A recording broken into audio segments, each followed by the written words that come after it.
Welcome back to Terrified Tales, where the rain falls slow and the fear creeps in quicker. Like and subscribe before we begin, and tell us where and when you're listening. Midnight, alone, that's when they find you. Evelyn Maris stepped out of her car, the tires crunching on the gravel of the long-forgotten driveway that led to the crumbling estate. The air was thick with fog, curling through the branches of dead trees like silent fingers, clutching the earth in their skeletal grip. It was the kind of fog that swallowed sound, until, of course, you heard it. A faint, almost imperceptible whisper slithered from the riverbank, barely a breath, but it was enough to make Evelyn pause. She glanced at the river beyond the estate, its dark water winding like a slow, sinuous serpent under the dim light of the setting sun. Her heart tightened. She could have sworn she heard her name. The wind shifted, and the whisper disappeared, swallowed by the weight of the fog. Evelyn. The sound was gone in an instant, leaving only a faint ringing in her ears. She tried to shake off the unease crawling up her spine. The project she'd come for, the historical preservation of this decaying estate, was supposed to be a distraction, a way to dive into something practical, something that would take her mind off the years of grief that had haunted her since Noah's death. But here she was, standing on the precipice of something strange. Again. She grabbed her bag and began walking toward the front door. The house loomed before her, its windows dark and hollow, like empty eyes staring out from a long-forgotten face.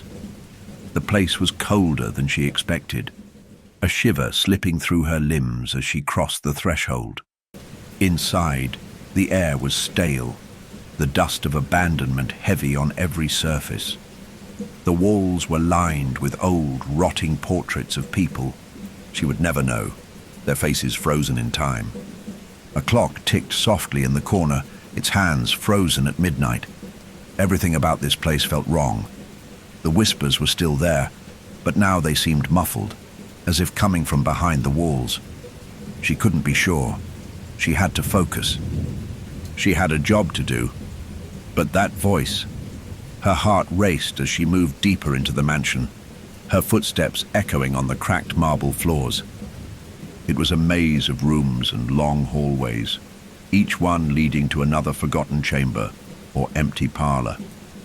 The only sound, aside from her breath and the occasional creak of the floorboards, was that whispering.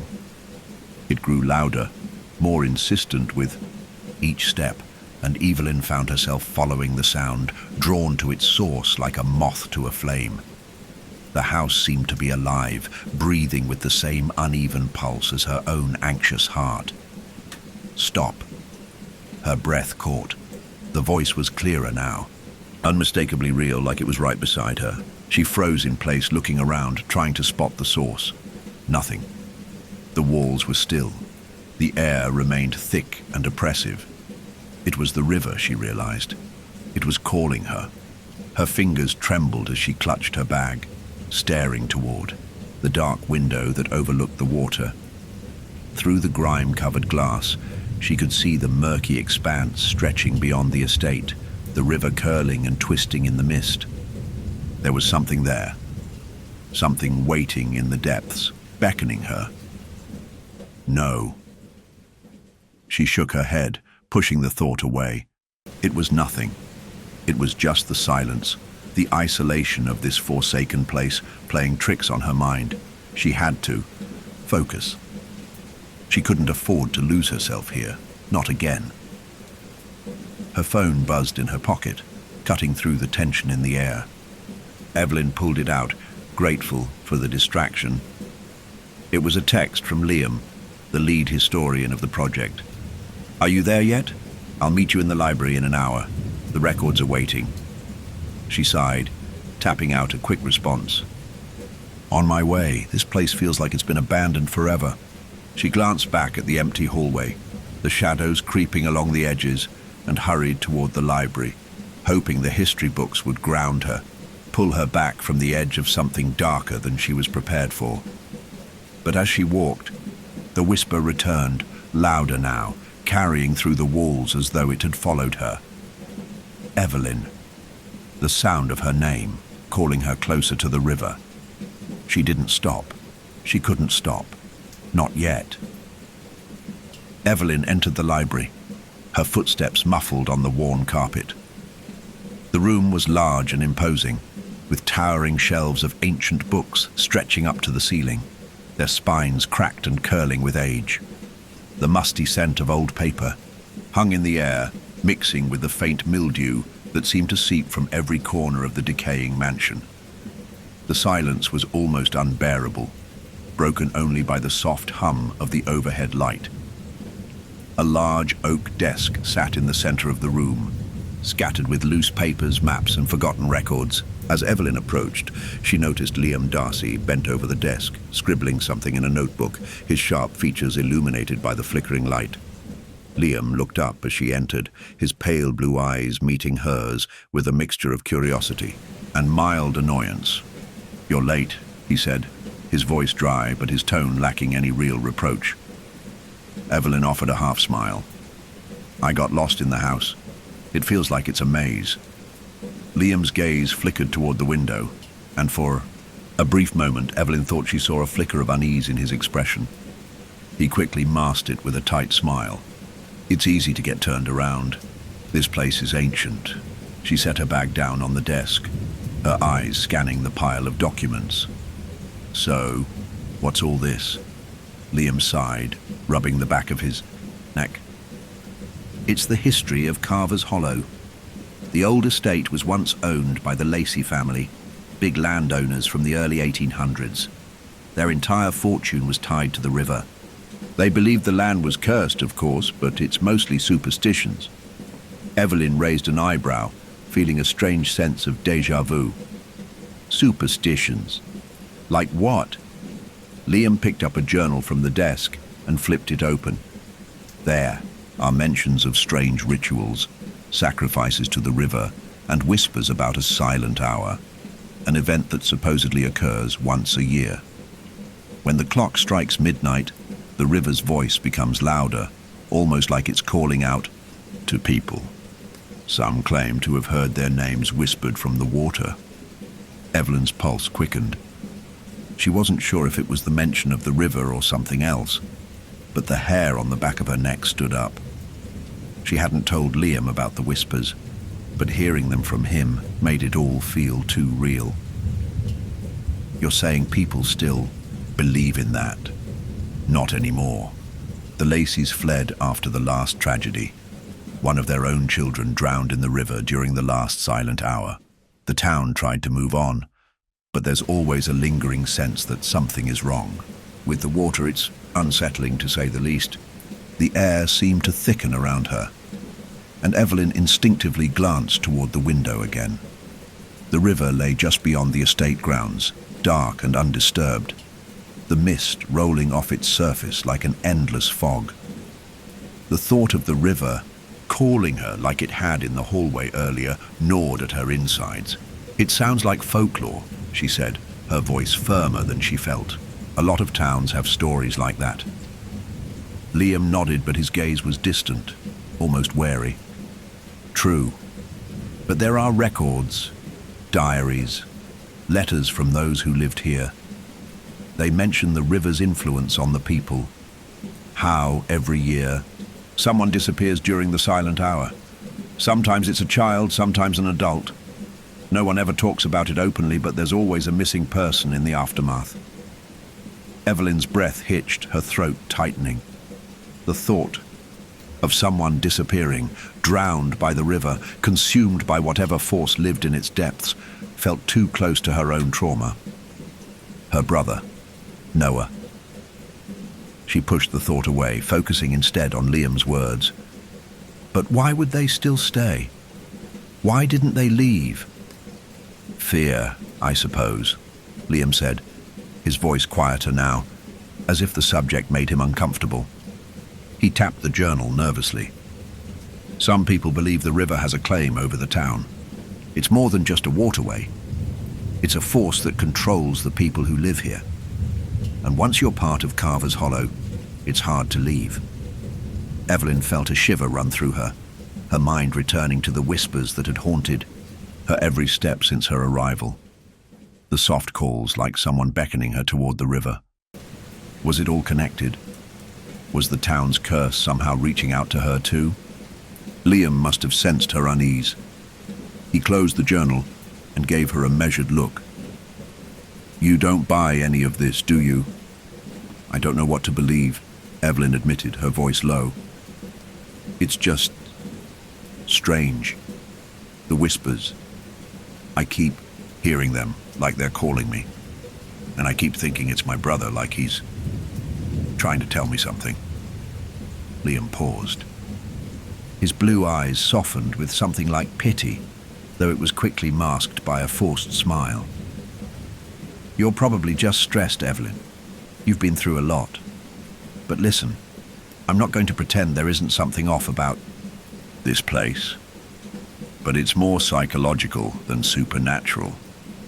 You've been dealing with grief for years, and this town, with its history, might be dredging up some buried feelings. I'm sure it'll pass." Evelyn nodded slowly, but her unease only grew. She wasn't sure what to believe anymore. All she knew was that the whispering had gotten louder since she arrived, and it wasn't the sound of wind or old house creaks.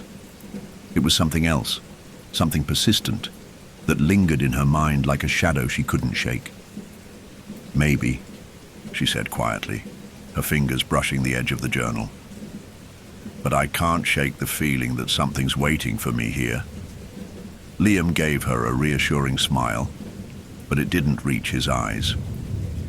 "If it helps, I'll stay with you. Tomorrow, go through the rest of the records. We can figure it out together, okay?" "Thanks," Evelyn said, though she didn't know if his comfort could erase the feeling that the town and the river were already pulling her in. The sound of water splashing faintly in the distance reached her ears again, clearer than before, like a soft echo that was impossible to ignore.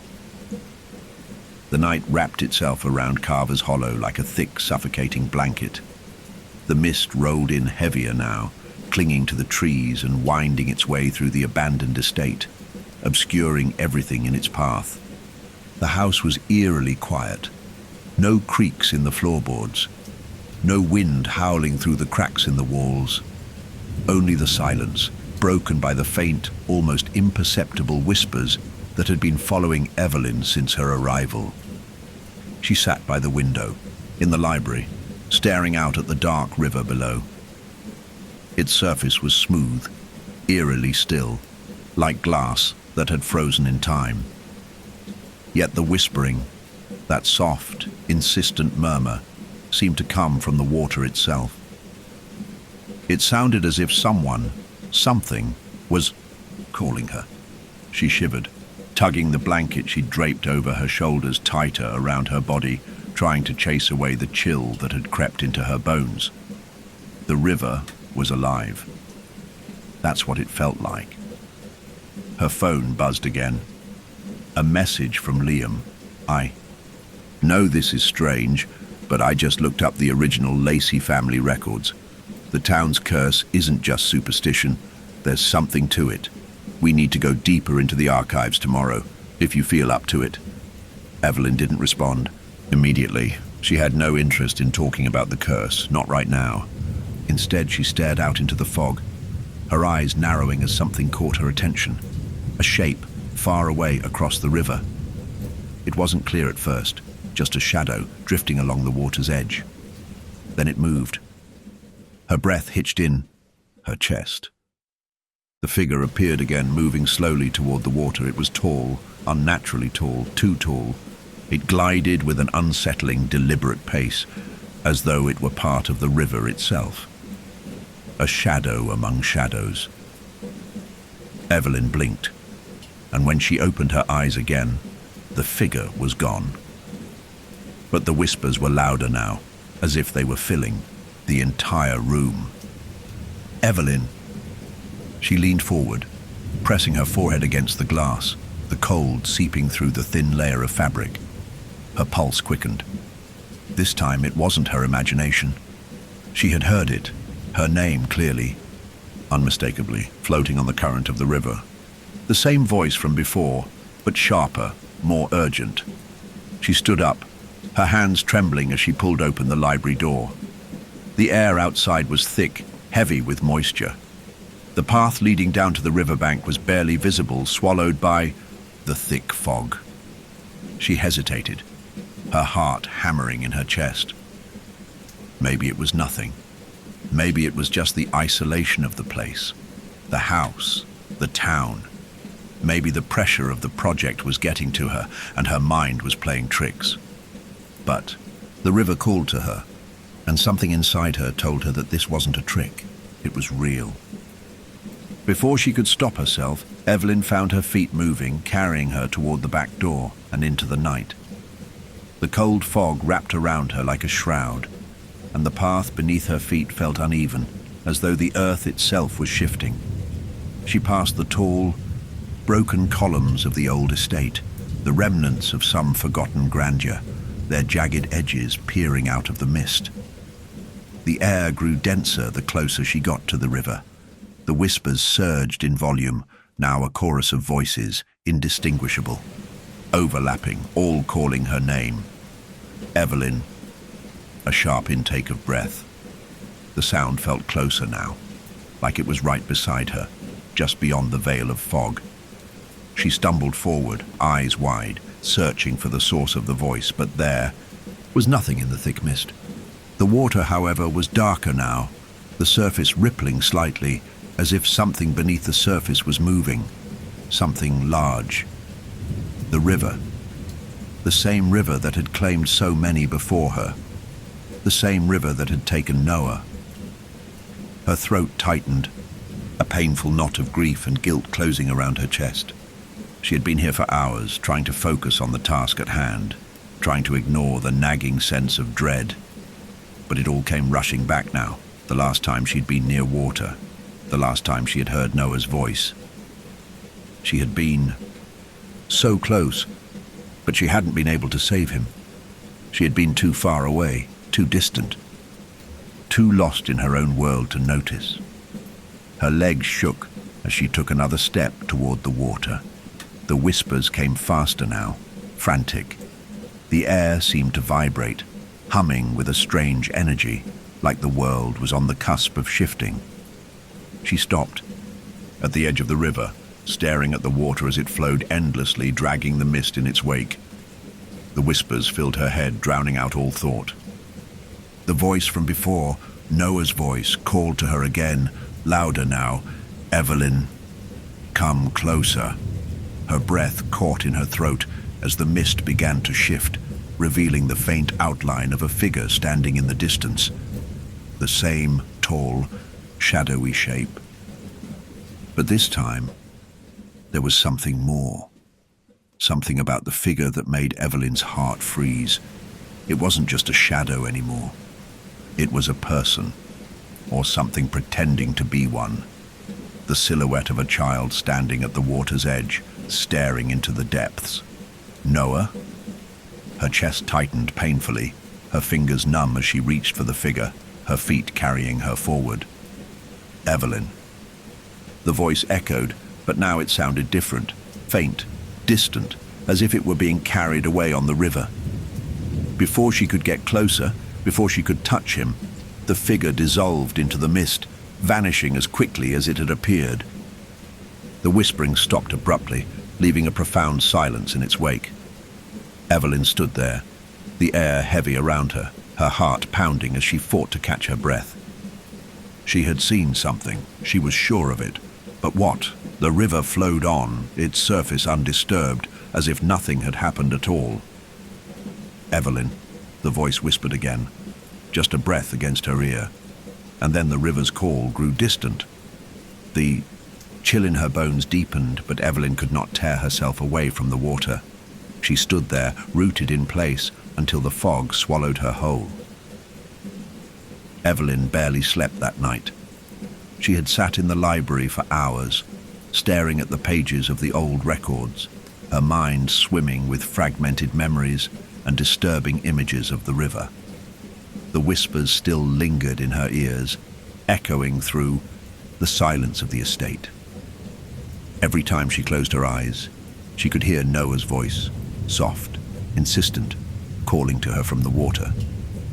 The figure, the child by the riverbank, had haunted her every waking thought. But there was something else, something she couldn't ignore. She couldn't shake the feeling that the figure wasn't just a trick of her mind. It wasn't just the river or her grief clouding her perception. It was something real. The town, the estate, the river, all of it was connected in a way that she couldn't yet understand. As the sun set the next evening, Evelyn found herself once again at the edge of the river. She didn't intend to go back. She had promised. Herself, she wouldn't. But the pull was undeniable. It was as if the river itself was calling her to return, to listen, to understand what it wanted from her. This time, she wasn't alone. Liam had insisted on joining her. "You've been up all night," he had said when she mentioned her plans.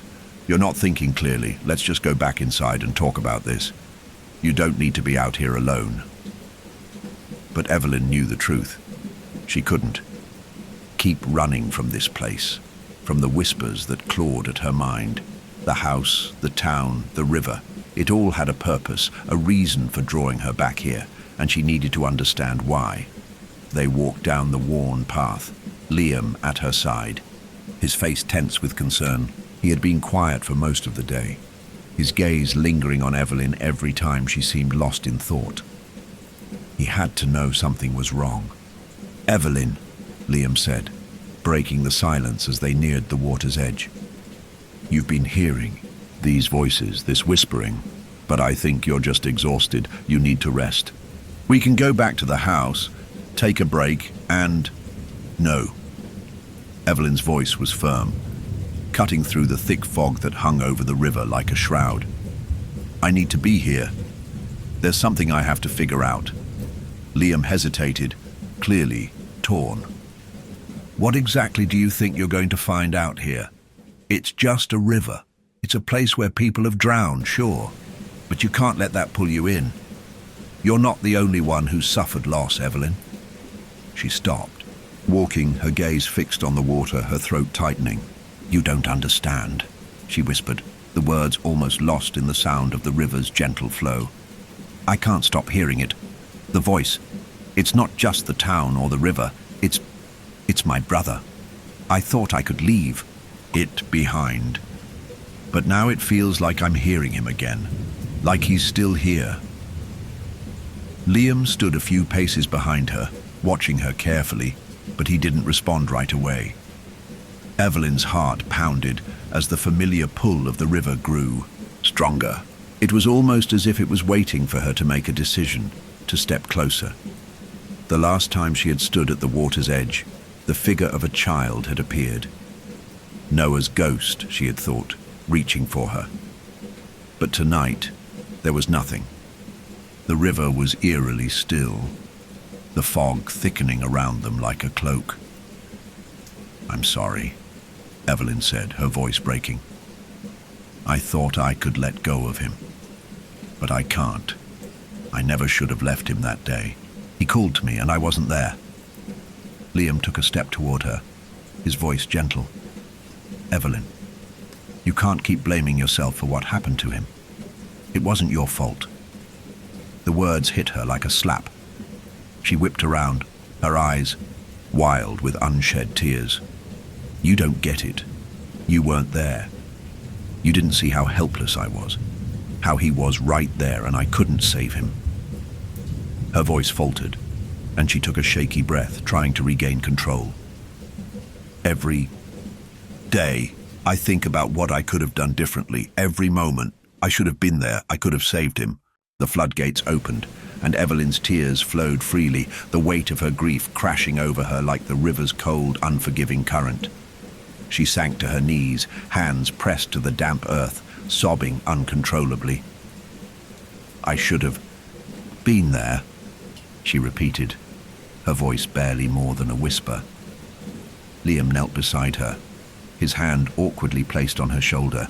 as if unsure of how to comfort her in this moment of raw pain. "Evelyn, please, listen to me. It wasn't your fault. I know that's hard to accept, but you have to let go of the guilt. You have to." But Evelyn couldn't. Not here. Not in this place. The river had claimed so many lives, including Noah's. And the voice, the whispers, were drawing her in, making her believe that it wasn't just the river calling her. It was her brother, her guilt, her memories. She stood up abruptly, wiping her tears with the back of her hand, her breath shaky. "I can't let it go," she said, her voice hardening. "Not yet. I need to know what happened that day. I need to understand why I couldn't hear him." Liam looked up at her, his face a mixture of concern and frustration. "You're not thinking clearly. The river, this town, it's all in your head. You've been here too long. We need to leave." But Evelyn could no longer hear him. The whispers had returned, louder now, filling her ears, drowning out everything else. It was Noah's voice again, pulling at her, beckoning her toward the water. "Evelyn, come closer." Without thinking, she stepped forward, ignoring Liam's calls behind her. The water was colder now, the surface rippling as though something beneath it was moving. She felt a compulsion she couldn't explain, like something was reaching out for her. And then, as she stepped closer to the water's edge, a shadow rose from the depths. It wasn't Noah. It wasn't a figure at all. It was something else. Something dark and twisted, its form ever shifting like a mass of tendrils and water. The river wasn't calling her. It was feeding off her grief. Evelyn froze, her heart racing in her chest. And then she heard it. The whispers were no longer just whispers. They were voices. Many voices, each one crying out in pain. "You were never meant to leave." Evelyn's breath caught in her throat, and she felt the world tilt beneath her. The river was no longer just water. It was alive, and it was hungry. The air seemed to hum with an unnatural vibration, like the pulse of the earth itself, reverberating through Evelyn's chest. The shadow in the water, its grotesque shifting form, had appeared to her as if summoned by the depths of her grief, pulling itself from the river as though it were made of both water and darkness. It writhed, the tendrils moving like the limbs of some ancient creature, twisting and curling with a malevolent purpose. Evelyn couldn't move, her feet frozen in place, her heart thrumming painfully against her ribs. The whispers that had filled her mind now collided, mingled with the voices of the river. So many voices, some of them faint, some shrill, but all pulling her toward the water. Evelyn. Her name rang out like a bell, sharp and haunting, like Noah was standing beside her, just out of sight. Her eyes frantically scanned the dark river, searching for him, searching for the face that had once belonged to her brother, the child she couldn't save. But the face she saw in the shadows was not Noah's. It was a mask, half human and half creature, the features shifting and dissolving as if made of mist. Its hollow eyes stared back at her, hungry, her breath caught in her throat as the creature stretched one of its tendrils toward her, the river's pulse quickening in time with her heart. The whispers intensified, filling her thoughts with an overwhelming, suffocating pressure. "Evelyn, you know what you must do." The words weren't her brother's anymore. They were a mix of countless voices, suffocated cries of lost souls, the drowned, the forgotten. The river's curse had seeped into them all, and now it wanted her. The tendrils of the shadow reached further, brushing against her ankles, cold as ice, laced with something far darker than the chill of the water. The force was like a magnet, drawing her closer to the edge. She could hear the gurgling of the water as though it were beckoning her, coaxing her to step forward, to plunge into its depths and join the voices that called to her from the abyss. Her body trembled, instinctively retreating, but the river had already sunk its claws into her soul. The voice, the one that had whispered her name, that had called her to the water, wasn't just a sound anymore. It was a presence. It was the river itself, pulsing with a hunger she could feel in her very bones. "No," Evelyn whispered, her voice breaking. "I won't." But the river wouldn't let go. It was too powerful. It had her. Suddenly, Liam's voice pierced through the chaos of the whispers. "Evelyn, stop!" She turned her head, seeing him at the top of the bank, standing in the thick fog, his face pale with fear. His voice broke through the fog of her mind, and for a split second she snapped back to reality. She could see his concern, his desperate attempt to pull her back from the edge. But even as he called to her, the darkness in the river continued to grow, and she felt herself slipping, her body moving toward the water against her will. She wanted to fight it, but the grief, the pain, everything she had bottled up for so long was spilling over, mingling with the darkness that rose before her. Her vision blurred, and for a moment she saw Noah. The figure from the riverbank. The child was there again, his face a haunting, distorted version of the boy she had loved.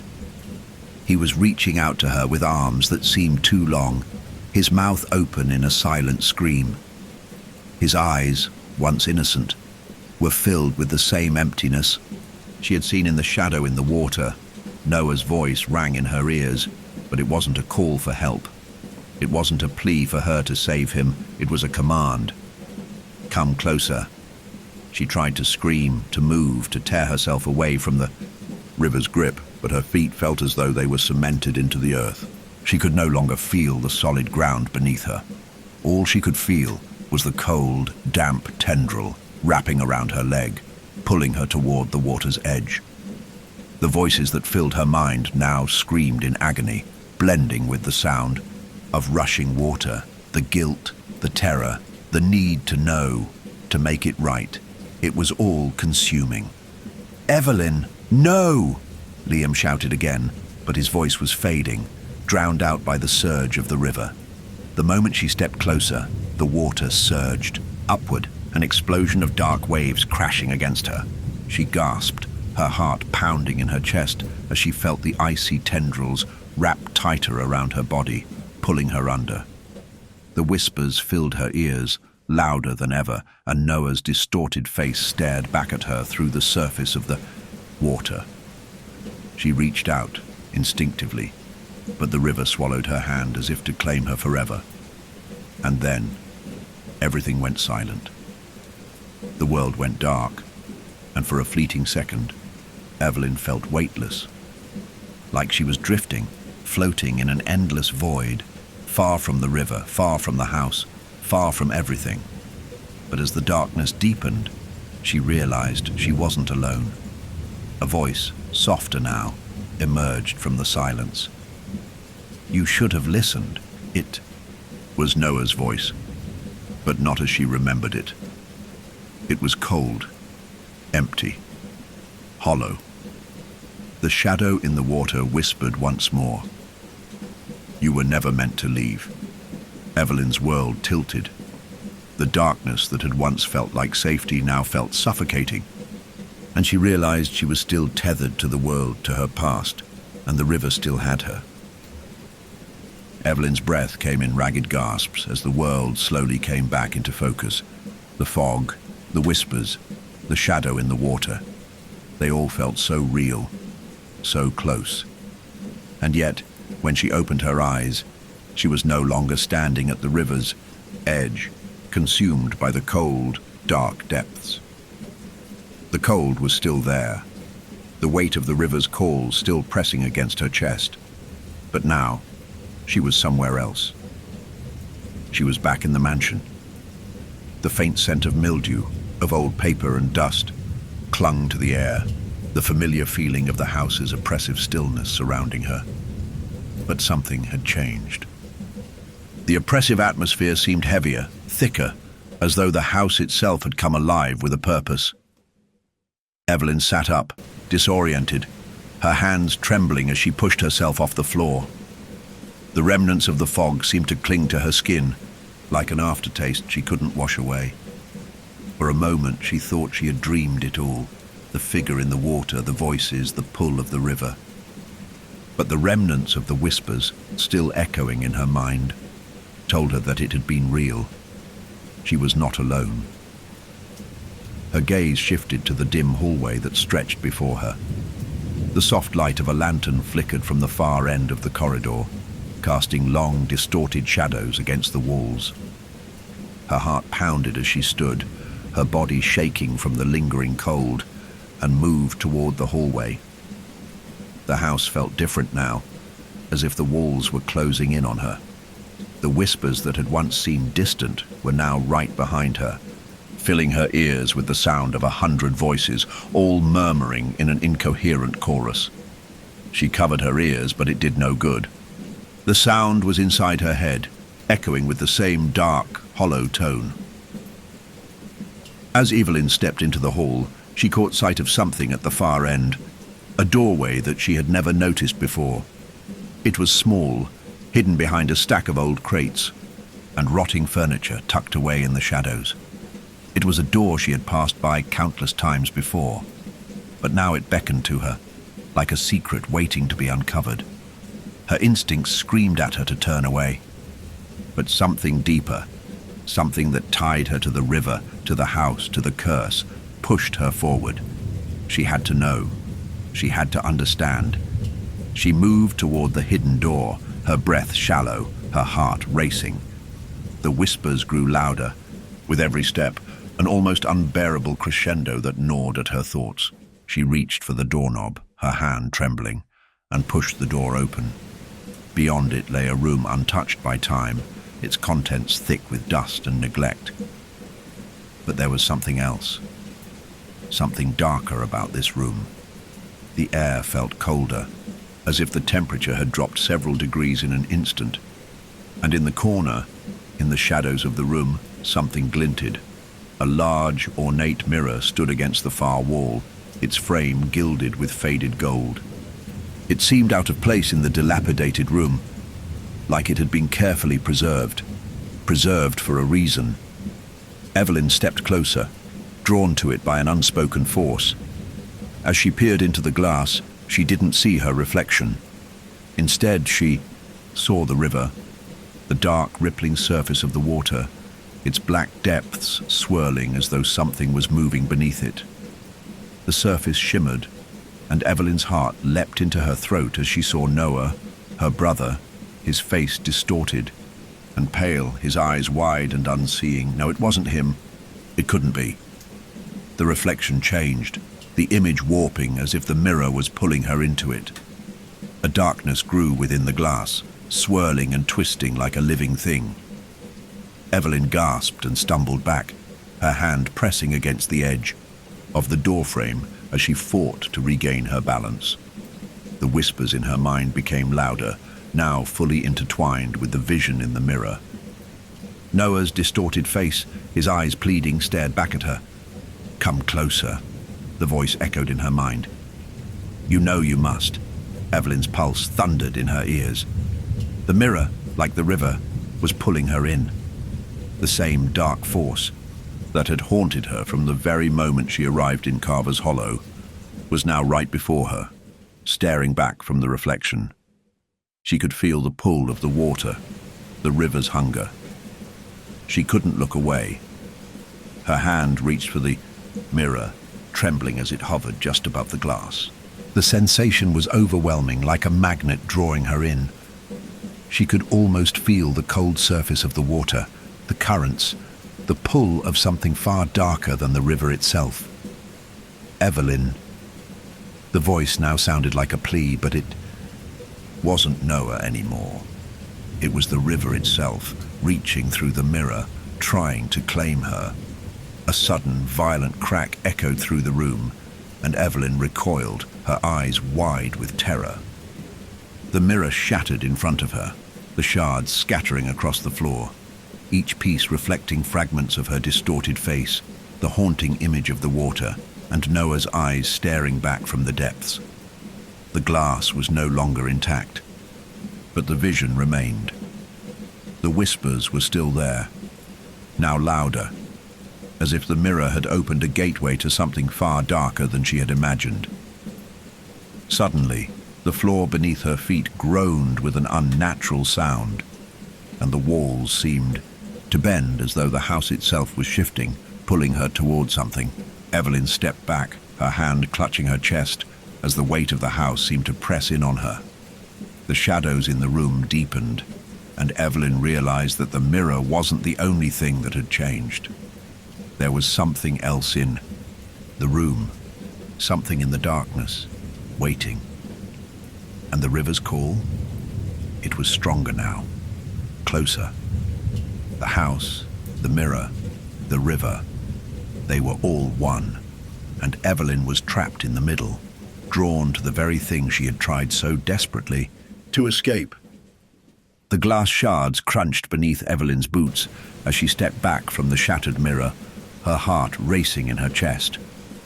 The whispers were deafening now, filling her ears with a chorus of voices that seemed to crawl under her skin. She could hear Noah's voice again, but it was distorted, like an echo from the depths of the river, mixed with the cries of countless others. Evelyn.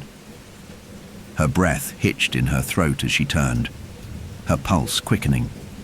The room felt smaller, now the walls pressing in as if the house itself was closing around her. Her hands trembled as she reached for the door frame to steady herself. She had to get out. She had to find a way to escape this place, this cursed town. But the house, this house, would not let her go. It had already begun to weave itself into her soul. Evelyn. The voice was louder now, closer. She spun around, her eyes searching the dark room. But there was nothing there. Nothing except the shadows that seemed to stretch and twist along the walls, reaching toward her like dark, hungry tendrils. The air grew heavier, the silence around her so thick it was suffocating. Her mind raced, the memories of the night Noah drowned flooding back with an intensity she couldn't control. The guilt, the suffocating weight of it, the knowledge that she had failed him. That she had been too far away, that she had... No, she couldn't think about that. Not now. Her thoughts were interrupted by the sudden appearance of a figure in the doorway, the silhouette of someone standing in the dim light. Evelyn's breath caught in her throat, her heart pounding as she tried to make sense of what she was seeing. It was Liam, standing there, his face drawn and pale, his eyes filled with a quiet desperation. "Evelyn," he said softly, his voice breaking the tension in the air. "I found something. I think it's important." Evelyn stared at him for a moment, her chest tightening as she fought to shake off the lingering fear that clung to her. It had to be Liam. It was just Liam. But something in his eyes made her uneasy, like there was more he wasn't saying. She had seen that look before, when he had first told her about the curse, about the strange happenings in the town. He wasn't just concerned for her. He was hiding something. I need to show you something," he repeated, stepping further into the room, his hand reaching toward her. "You have to see this." Evelyn hesitated, a sinking feeling in her stomach. What had he found? What had he uncovered about this place that he wasn't telling her? Liam led her down the hallway, through the shadows, his pace quickening as though he were eager to reveal whatever secret he had uncovered. They came to a small, forgotten room at the far end of the estate, a room Evelyn had never noticed before. The door was slightly ajar, and the faint smell of dust and dampness crept out from inside. Liam opened the door, revealing a dusty attic filled with boxes and old furniture, the remnants of a life long forgotten.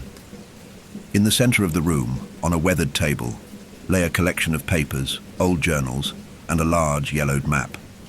He motioned for Evelyn to come closer, and she stepped toward the table, her gaze drawn to the scattered documents.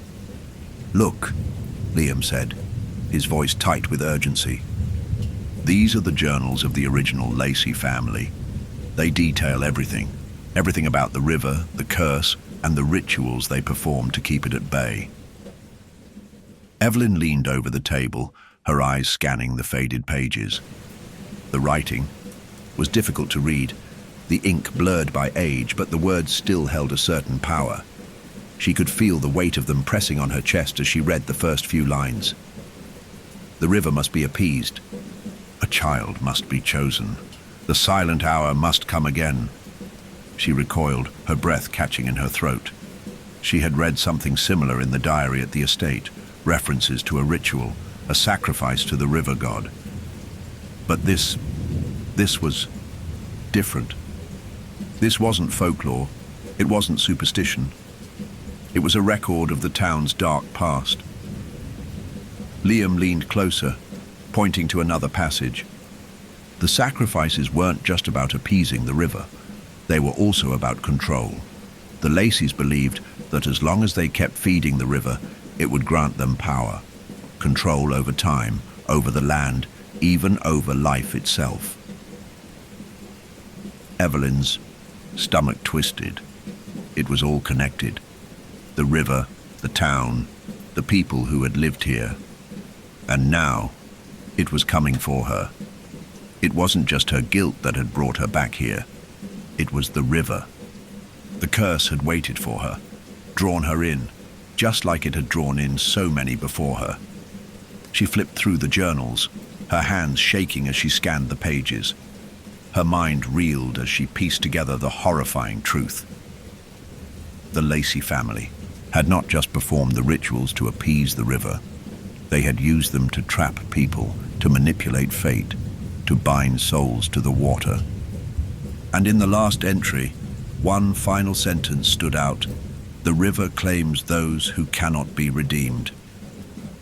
Evelyn's heart hammered in her chest as the meaning of the words sank in. She wasn't just tied to this town because of Noah's death. She had been chosen, her bloodline, her grief, her guilt. It was all part of the curse, a curse that had been passed down through generations. And now, it had come for her. "No," she whispered, her voice cracking. "I wasn't meant to be here. I didn't..." But before she could finish, the door to the attic slammed shut with a deafening bang, cutting off her words. Liam was gone. Panic surged through Evelyn as she looked around, her heart racing. The room was now impossibly cold, the shadows shifting as though the house itself was alive. The whispers returned, louder this time, filling her mind with 1,000 voices, all crying out in agony. "You cannot escape." Evelyn spun around, her eyes wide with terror, but there was nothing there. Nothing but the darkness, the shadows, and the oppressive silence. Except for the whispers. They were louder now.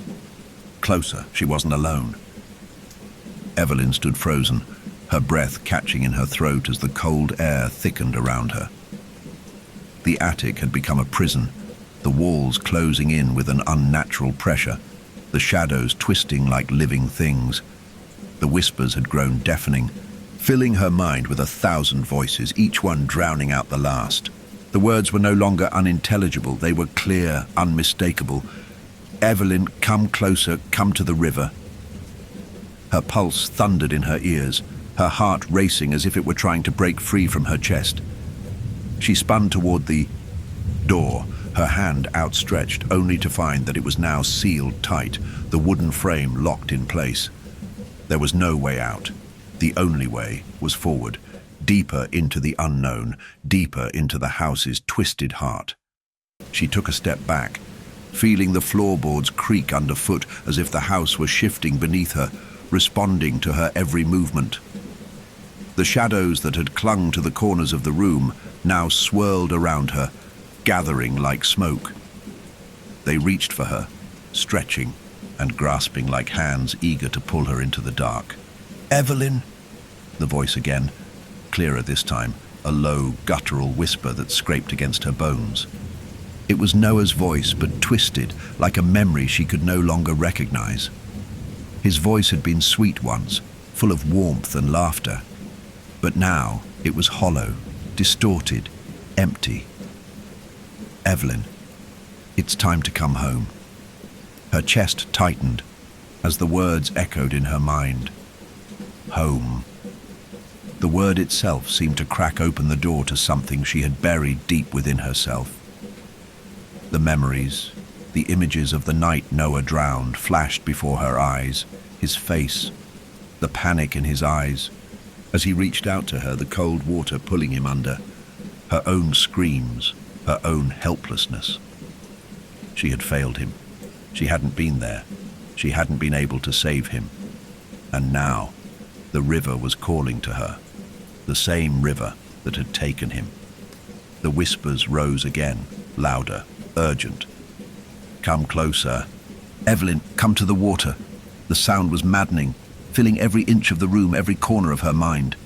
She could feel the river's pull, an invisible force drawing her toward the heart of the house, toward the place where it all began. The mirror, the room, the cursed ritual that had been passed down through generations. Evelyn felt a sudden, overwhelming compulsion to follow the voice. It wasn't just the river calling her. It was Noah, her grief. Everything she had tried to outrun, buried in the depths of her soul, now clawing its way to the surface. She turned away from the locked door and, with a sense of dreadful inevitability, walked toward the far wall of the attic.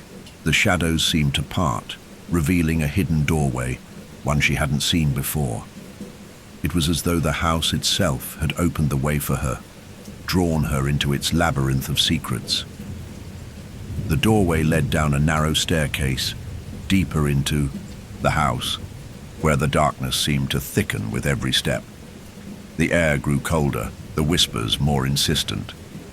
Her breath was shallow, her body trembling with the weight of something she couldn't understand.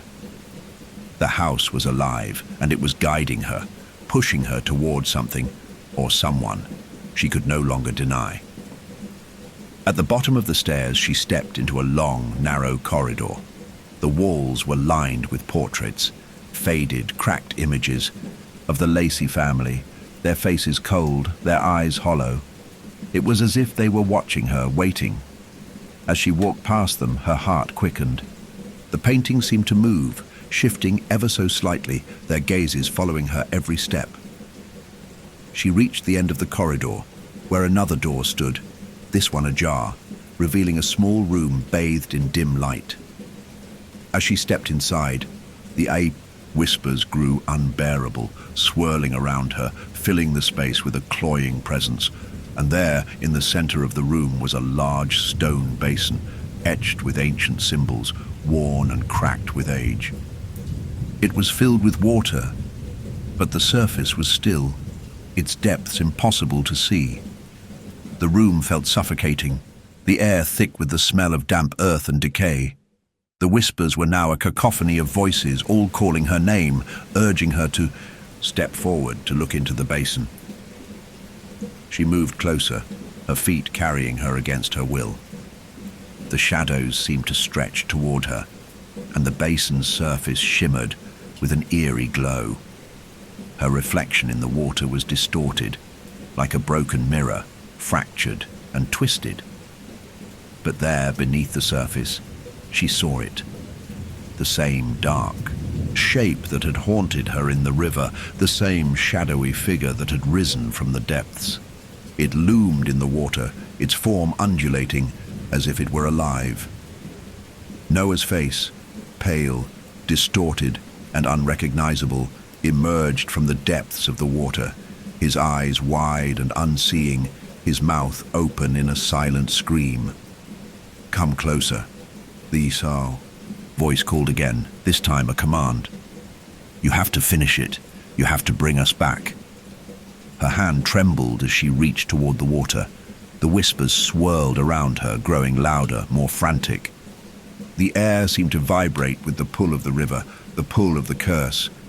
And then, as her fingers brushed the surface of the water, everything went still. The whispers faded, and for a moment, there was nothing but silence. The surface of the water rippled, and then, without warning, a hand shot out from the depths, grabbing her wrist with an icy grip. Evelyn screamed, the sound of it lost in the deafening silence that followed. The hand pulled her toward the basin, toward the dark depths of the water, and she felt herself being drawn in, deeper and deeper, unable to escape. And then, in that moment, she understood. The curse wasn't just about the river, it wasn't just about Noah, it was about her, the grief, the guilt, the memories she had buried. The river had waited for her to face it, and now it was too late. The shadows enveloped her, and the last thing she heard was the sound of Noah's voice calling her name once more. Come closer. Evelyn's body was weightless as the river's dark hand pulled her into its depths. She struggled, but the water was suffocating, drowning her cries, her thoughts. Her lungs burned, and her vision blurred as the world around her twisted into a haze of shadows and cold. She could feel the pull of something ancient, something relentless, dragging her deeper into the dark void below. But just as the darkness closed in around her, her hand broke through the surface, gasping for air, for life. She was still alive, barely. Her breath came in short, shallow gasps as she clung to the edge of the stone basin, her fingers trembling as she tried to steady herself. The shadows in the room seemed to recede, but the whispers were still there, crawling through her mind, relentless, like the tide. You must return what was taken. The words echoed through her, reverberating deep inside her chest. She blinked, fighting the dizziness that threatened to overtake her. The cold had seeped into her bones, but the pull of the water, the weight of the curse was still there, a heavy presence hanging over her like a shroud. Evelyn's gaze flickered back to the basin. The water had returned to its stillness, but the reflection, Noah's face, was gone. In its place, the dark, swirling figure she had seen before loomed larger, shifting with a life of its own, its form melding with the water, blending with the shadows. It wasn't just the river calling to her. It was the curse, the house, and the bloodline she had never truly escaped. She could feel it now, in the very marrow of her bones. This was her fate. The river had been waiting for her grief, for the guilt she could never let go of, and it would not be denied. Her hand trembled as it reached for the edge of the basin again. She knew what she had to do. She had been chosen for this, the same way the Lacys had been before her. The ritual, the sacrifice. It was always meant to be her. But as her fingers brushed against the cold stone, a loud crash rang out from behind her, shattering the stillness of the room. Evelyn spun around, her heart racing. Liam stood in the doorway, his face pale and stricken with horror. His eyes darted between the basin and Evelyn, his lips moving in frantic, breathless words. But the sounds of the river, those endless, insistent whispers, drowned him out. Evelyn, no. Liam's voice finally broke through the fog, the sound snapping her back into the present. He was running toward her, but his footsteps faltered as he approached the basin. You can't. This isn't you. You're not meant to. But Evelyn could already feel the pull again, the grip of the water on her soul, on her body. She had been walking this path for so long, unable to escape the guilt, unable to escape the drowning weight of her memories. Noah's death, the way she had failed him, it had always been with her, and now the river had become her fate. No, Evelyn whispered, her voice shaky, breaking. She glanced at Liam, his expression twisted with fear and confusion, his hands reaching out to her, but she couldn't look away. She couldn't turn back. The whispers grew louder, now a single voice calling to her, commanding her. It is time to return, to make it right, to end what was begun. Evelyn's vision blurred, the faces of the Lacys flashing in her mind, the ancient ritual, the sacrifices, the river. It all clicked into place. This wasn't just about her and Noah. This was about the river, its hunger, its insatiable need to claim those who had unresolved grief, unresolved guilt. She had been part of this all along, her blood tied to the curse, to the river's call. And now she was standing on the precipice, faced with a choice. She could go with Liam. She could leave, escape the house, escape the river, escape the haunting pull of the past. But that would mean living with this grief forever. It would mean running. It would mean never truly confronting the thing that had torn her apart. Or she could stay. She could end the cycle, face the river, face the curse, and perhaps even now, make it right. She would finally know the truth. She would finally understand why Noah had been taken. Her hand hovered over the basin, the whispers rising to a deafening crescendo in her mind, and she could feel the water calling to her, calling her to join it, to end the curse for good. Liam reached for her again, his face a mask of desperation. "Evelyn, listen to me.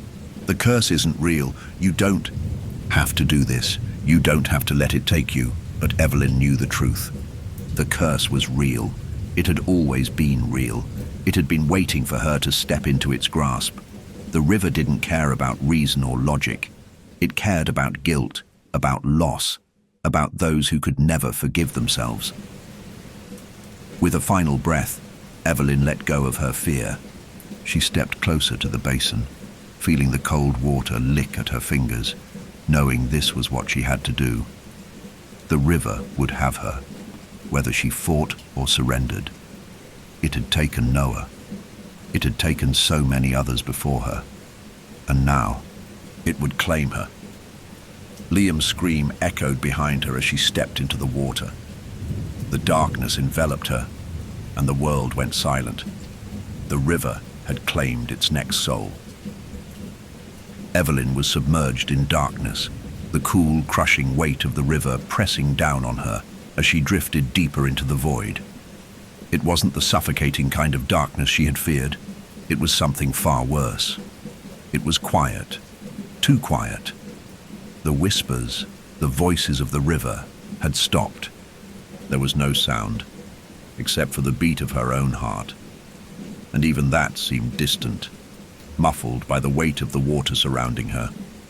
She opened her eyes, expecting to see the murky depths of the river. But instead, she was surrounded by nothing. A void stretched out before her, endless and impenetrable. She couldn't feel the pull of the current, nor the weight of the water. She was suspended in space, floating in a quiet, oppressive stillness. It was as if the world itself had ceased to exist. "Evelyn." The voice came from somewhere in the distance, faint but unmistakable. Noah's voice. But it wasn't like the voice from before, pleading, anguished, distorted. This was calm. It was gentle, almost comforting.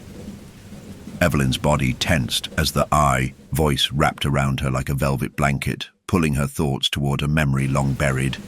"Evelyn, come to me." She didn't want to, but she was drawn to it.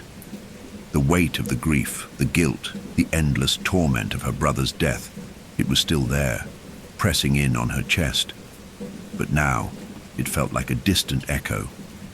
She wanted to go to him, to see him again, to make things right.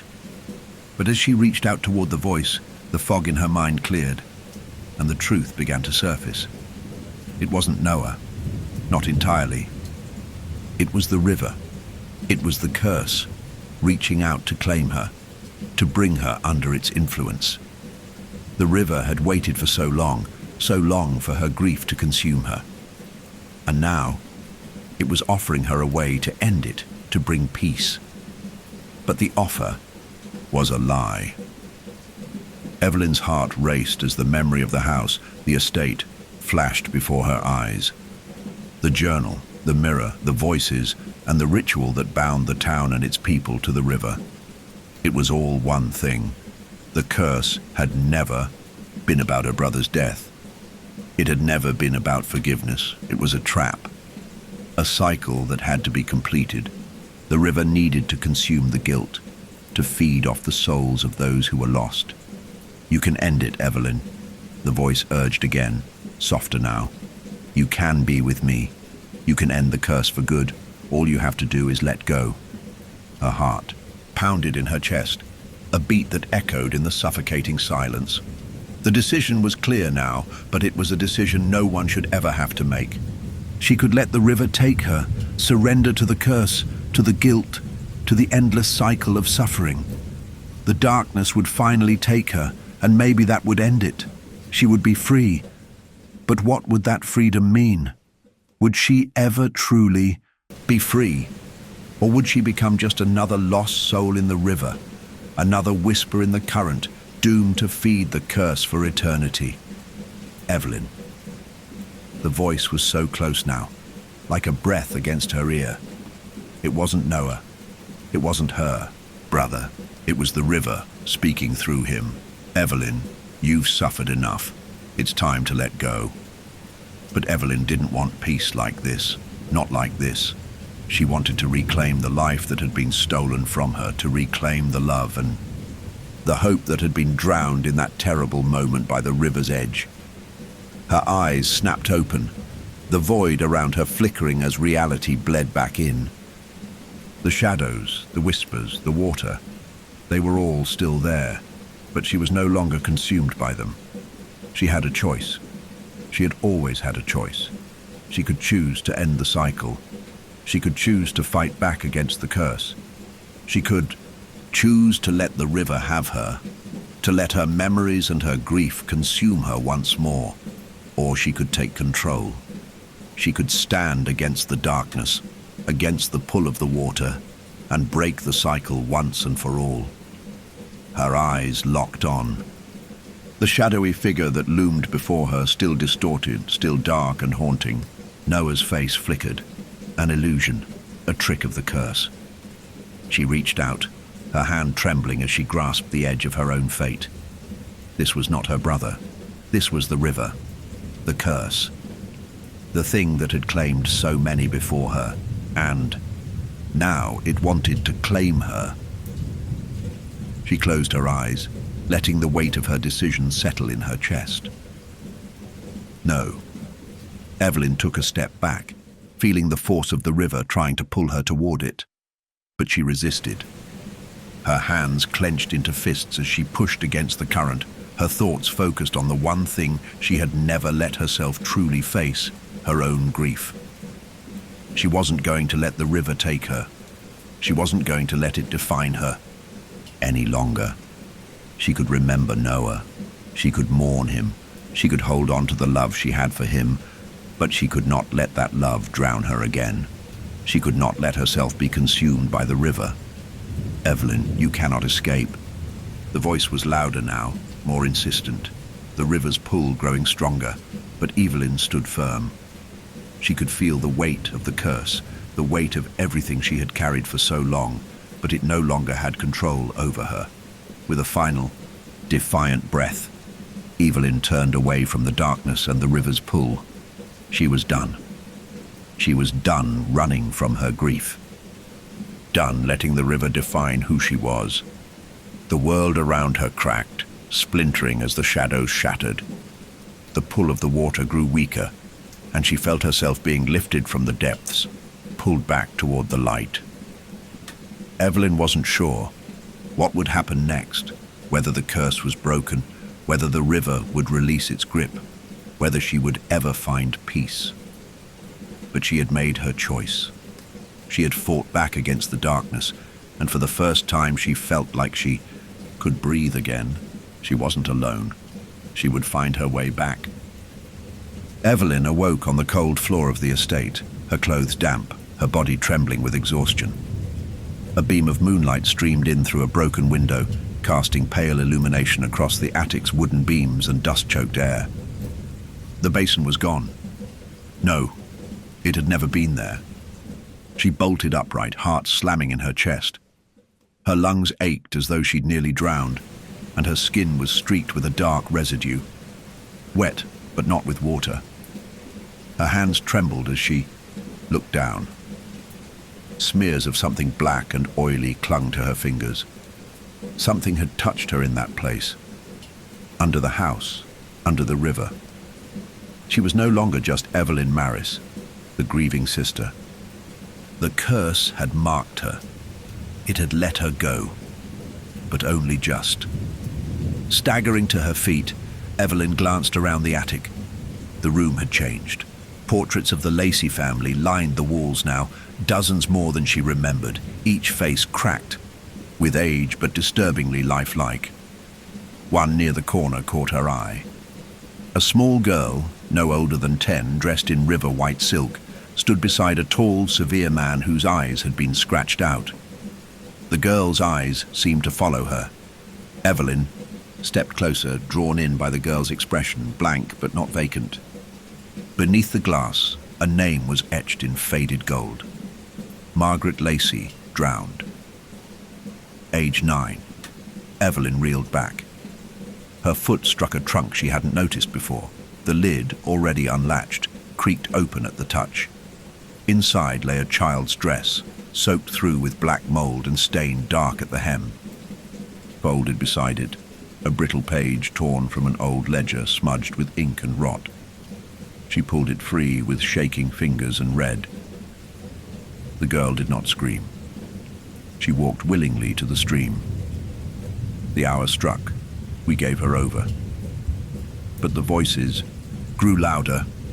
A sick chill slid down Evelyn's spine. This wasn't guilt. This wasn't history. This was ritual, repeatable, precise. The river hadn't taken Margaret. She had been given. Suddenly, from the far end of the attic, something shifted. A soft, slick sound, like wet cloth dragged across wood. Evelyn turned sharply. Hello? Silence. Then, from behind the trunk, a small wet footprint appeared. Another followed.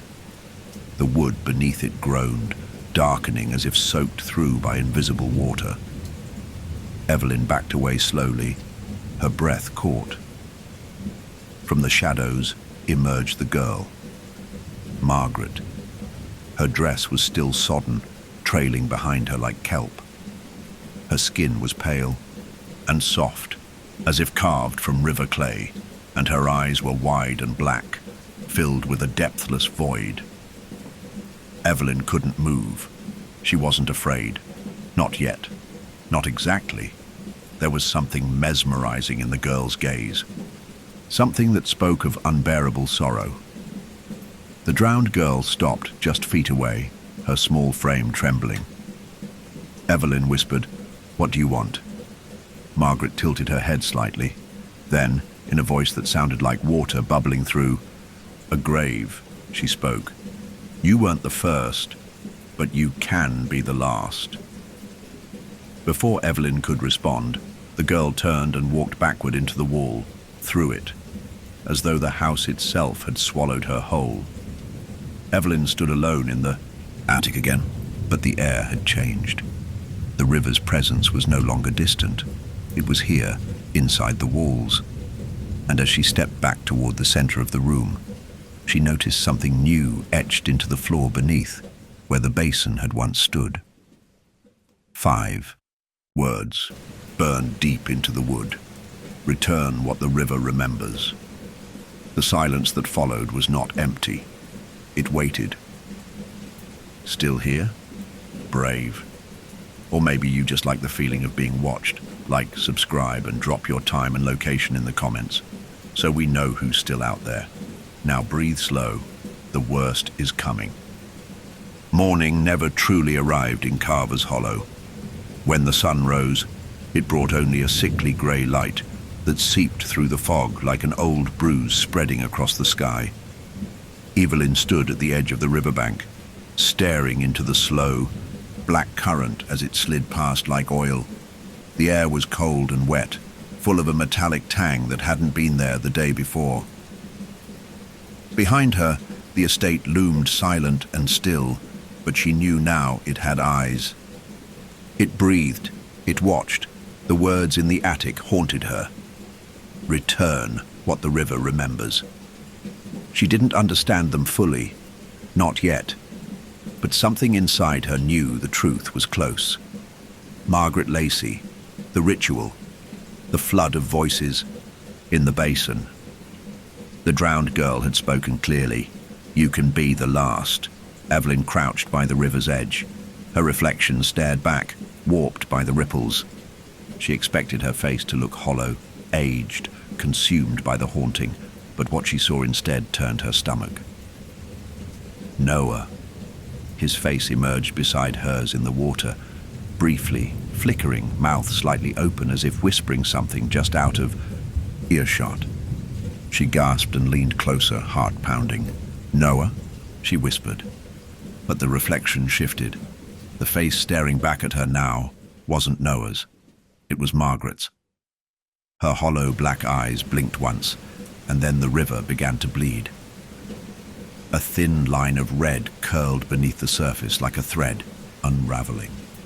It spread outward from beneath the reflection, coiling through the current like ink. Evelyn stumbled backward, falling hard onto the muddy bank, her hand landing in something soft. Wet moss, she thought. No, it was hair. Long strands of waterlogged black hair, still clinging to a fragment of scalp, half buried in the mud. Evelyn recoiled in horror, wiping her hand on her jeans as bile rose in her throat. The hair slithered back into the river like it had never been there. But the blood continued to rise, more memories, more remains. The river was vomiting its history. Behind her, a voice cut through the fog. "It's not the river," said Maeve. Evelyn turned. The archivist stood barefoot in the wet grass, her long coat soaked, her eyes hollow. She looked older somehow, her face drawn, as if something inside her had been unraveling for years. Maeve stepped forward, her voice low. "You're not the first to think it's the water doing this, that it's the river's hunger.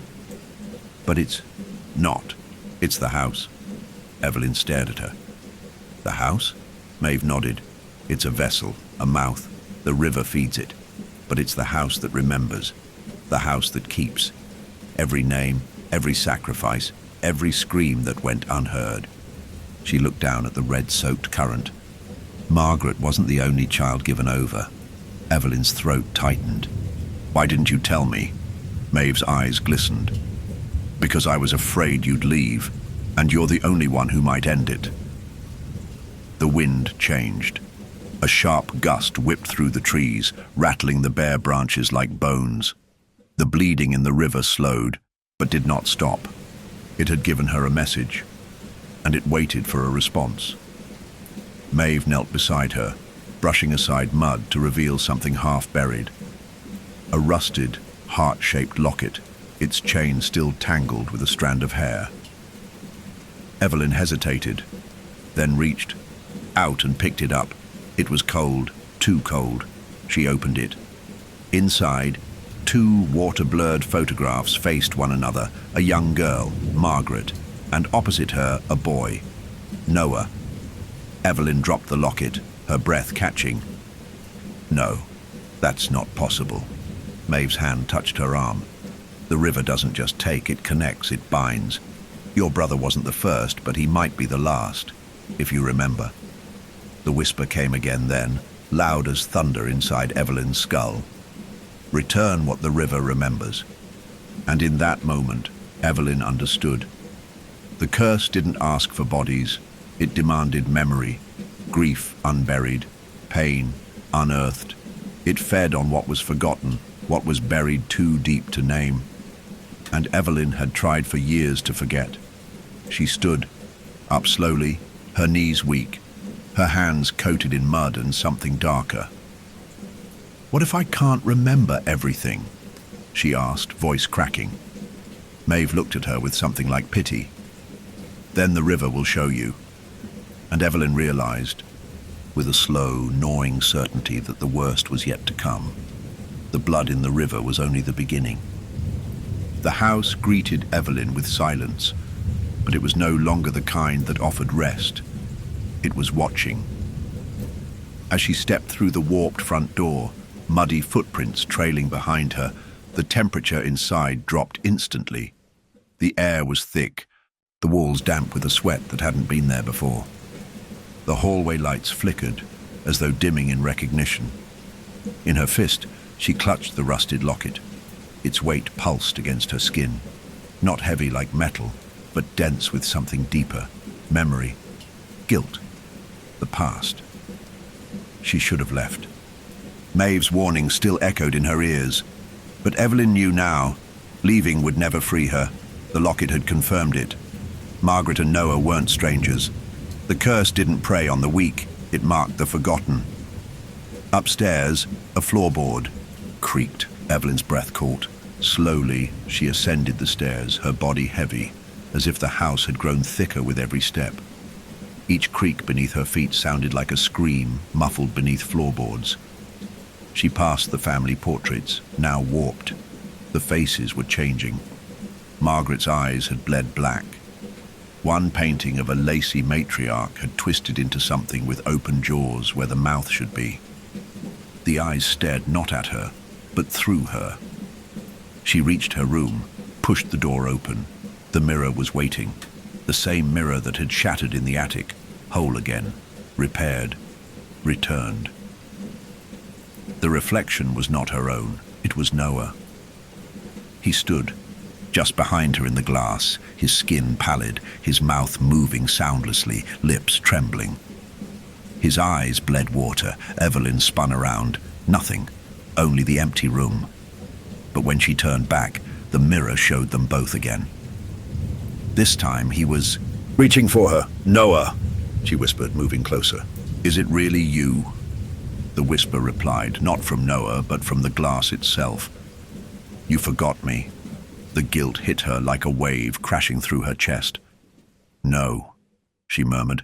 "No, I never forgot you. You buried it." Suddenly, the room bent, walls distorted, stretching outward like lungs exhaling. The mirror cracked, not shattered, but fractured, splitting Evelyn's reflection down the center. From within the cracks, black water leaked, trickling across the floor like veins. Her knees buckled. A vision slammed into her, the day Noah drowned. But not how she remembered it. She wasn't by the river, watching helplessly. She was inside. The house, screaming.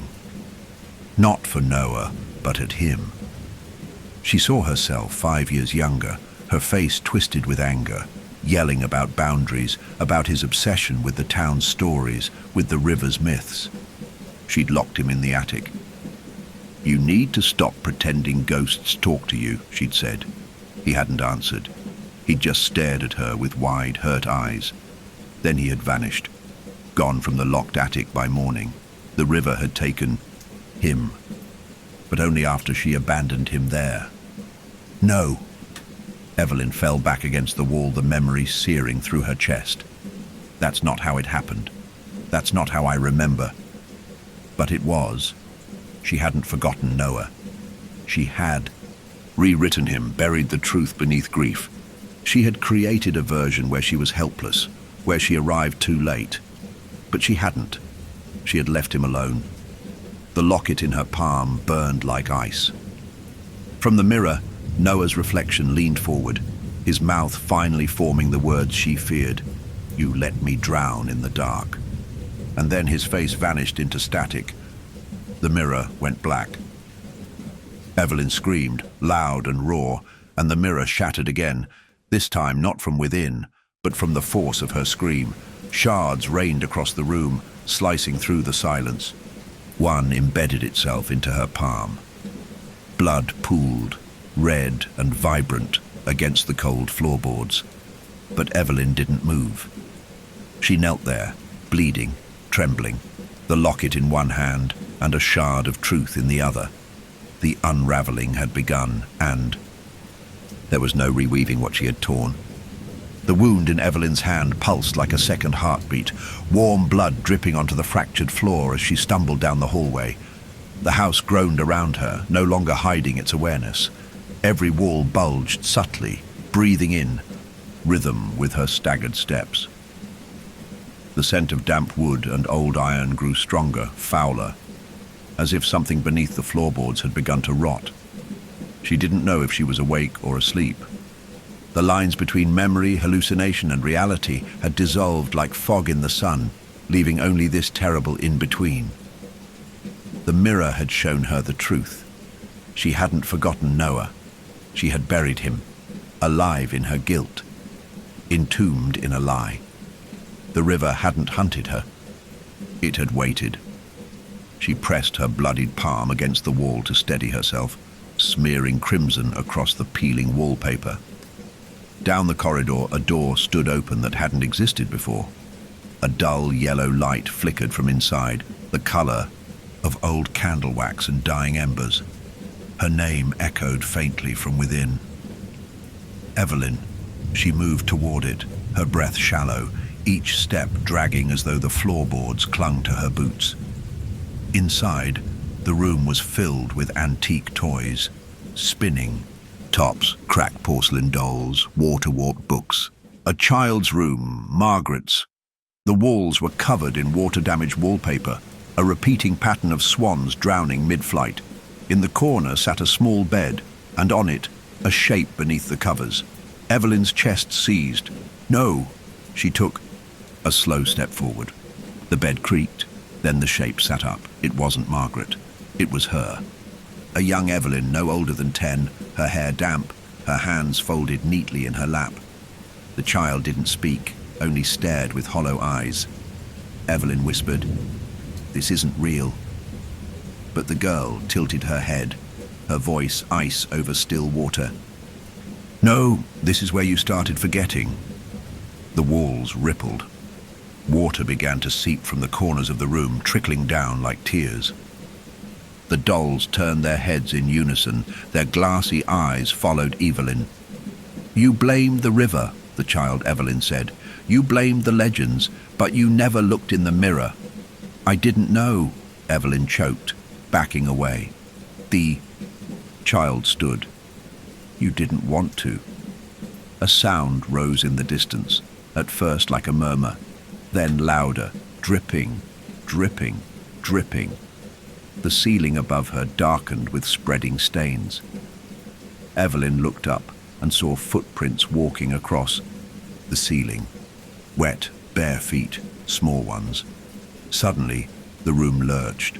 The furniture twisted. The dolls screamed in high-pitched static. The child vanished into vapor. Evelyn spun and found herself outside. No warning, no movement, just there, on the riverbank. The water was glass, still, waiting. A single figure stood across the bank. Noah. Not as she remembered him, but as he might have been. 16, almost grown. His face pale, flickering like a film reel stuck between frames. His eyes locked on hers, empty, endless. Evelyn stepped forward, but the mud pulled at her feet, thick and clinging. Noah raised his arm and pointed at her. "You left me," he said, his voice unnatural, too old, too loud. "I tried to come back. You lied. Noah, please. You rewrote me." The river surged, water spilled across the ground, reaching for her. Her body was lead. Her thoughts, a storm of grief, memory, and horror. This wasn't a vision, it was a trial. The river was showing her the final memory, the final fracture. Noah began to walk across the surface of the water, each step rippling wider, closer. "I waited," he said, "and you buried me in silence." Evelyn's knees buckled as the cold water touched her skin. It felt like fire. She couldn't breathe. The hallucination wasn't ending. It was becoming real. The river wasn't just remembering, it was pulling her in, and this time it wouldn't let go unless she gave it something in return. The water reached Evelyn's waist before she realized she was no longer standing. She was sinking. The river didn't move violently. It was slow, methodical. It wrapped around her like silk, whispering promises against her skin. Beneath its surface, the world was blurred, ancient, waiting. Above her, Noah still walked across the water, step by step, closer. His face flickered in the light, his mouth moving with each step, forming words she could no longer hear. But she didn't need to. She already knew what he was saying. You left me. The weight of those words pressed against her chest more than the water. Her breath came in ragged gasps, the cold a blade sliding beneath her ribs. Somewhere behind her, on land, the house loomed silent and watching. And farther still, beyond the fog, she knew Maeve was still waiting. But Maeve wouldn't save her. This part was hers alone. She fought to rise, limbs sluggish against the river's pull. Each motion dragged old memories with it. Noah's laugh in spring, his quiet humming when he drew, the wide-eyed fear the day she locked him in the attic. To protect him, she had told herself, but really, to silence him. To silence the part of her that had begun to believe what he said. That the river was alive, that it whispered, that it knew them. She'd laughed at him that night, mocked him, and left him crying behind a locked door. The first sacrifice wasn't to the river, it was to denial.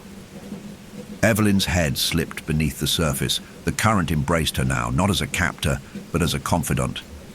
Below, the river was endless, and in the dark, bodies, dozens, hundreds, children, women, men. Their forms floated just beneath the surface, tethered to the riverbed by strands of their own memories. Their mouths moved in silent pleas. Some reached toward her. Some had no faces left at all. She screamed underwater. Bubbles rose and burst around her as one of the bodies turned Margaret. The drowned girl's eyes opened slowly, wide and black as the night sky.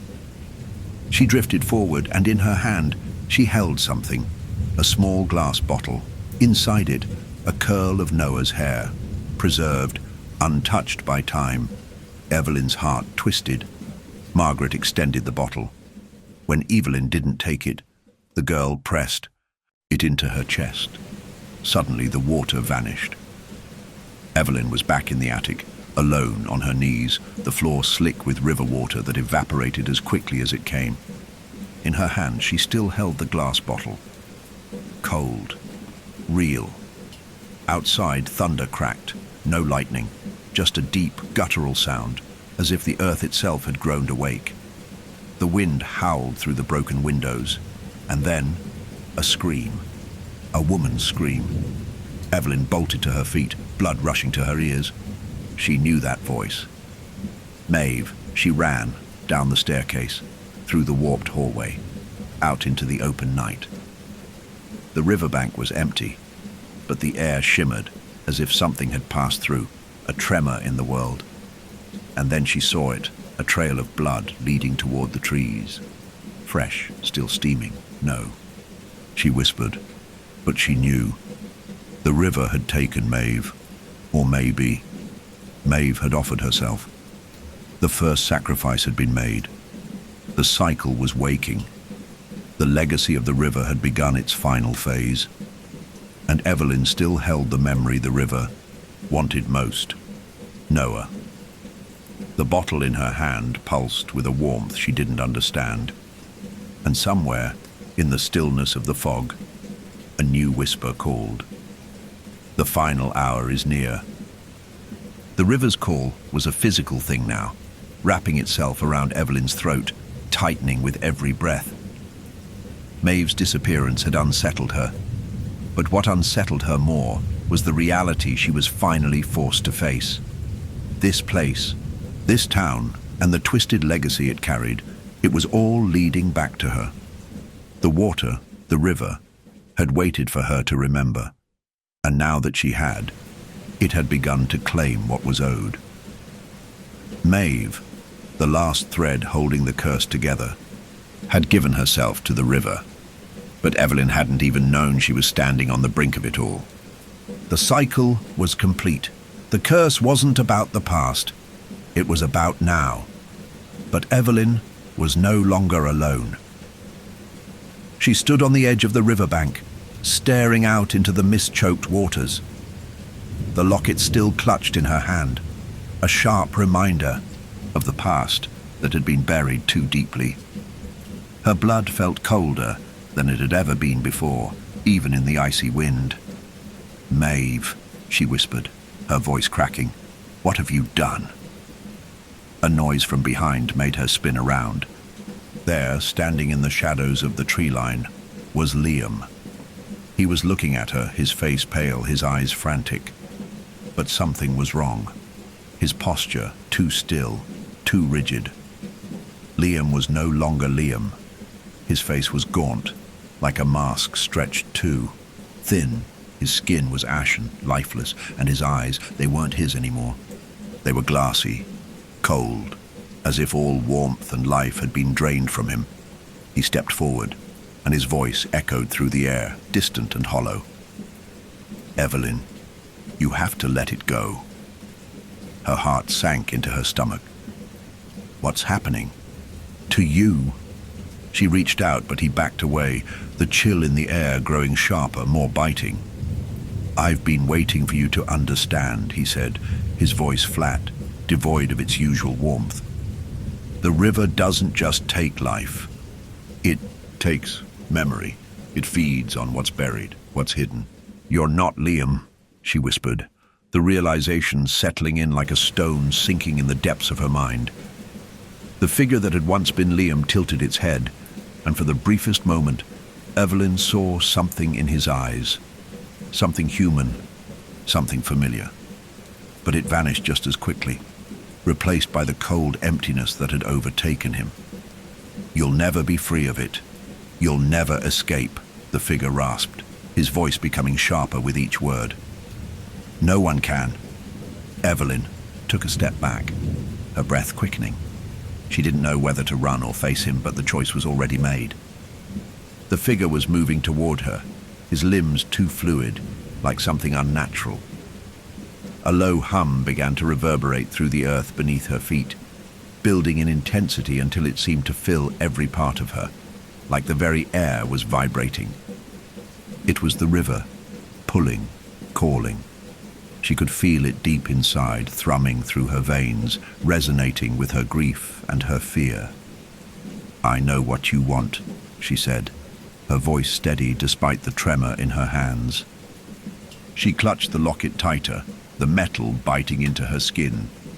The figure paused, the mask of Liam's face distorting into something more grotesque, something more inhuman.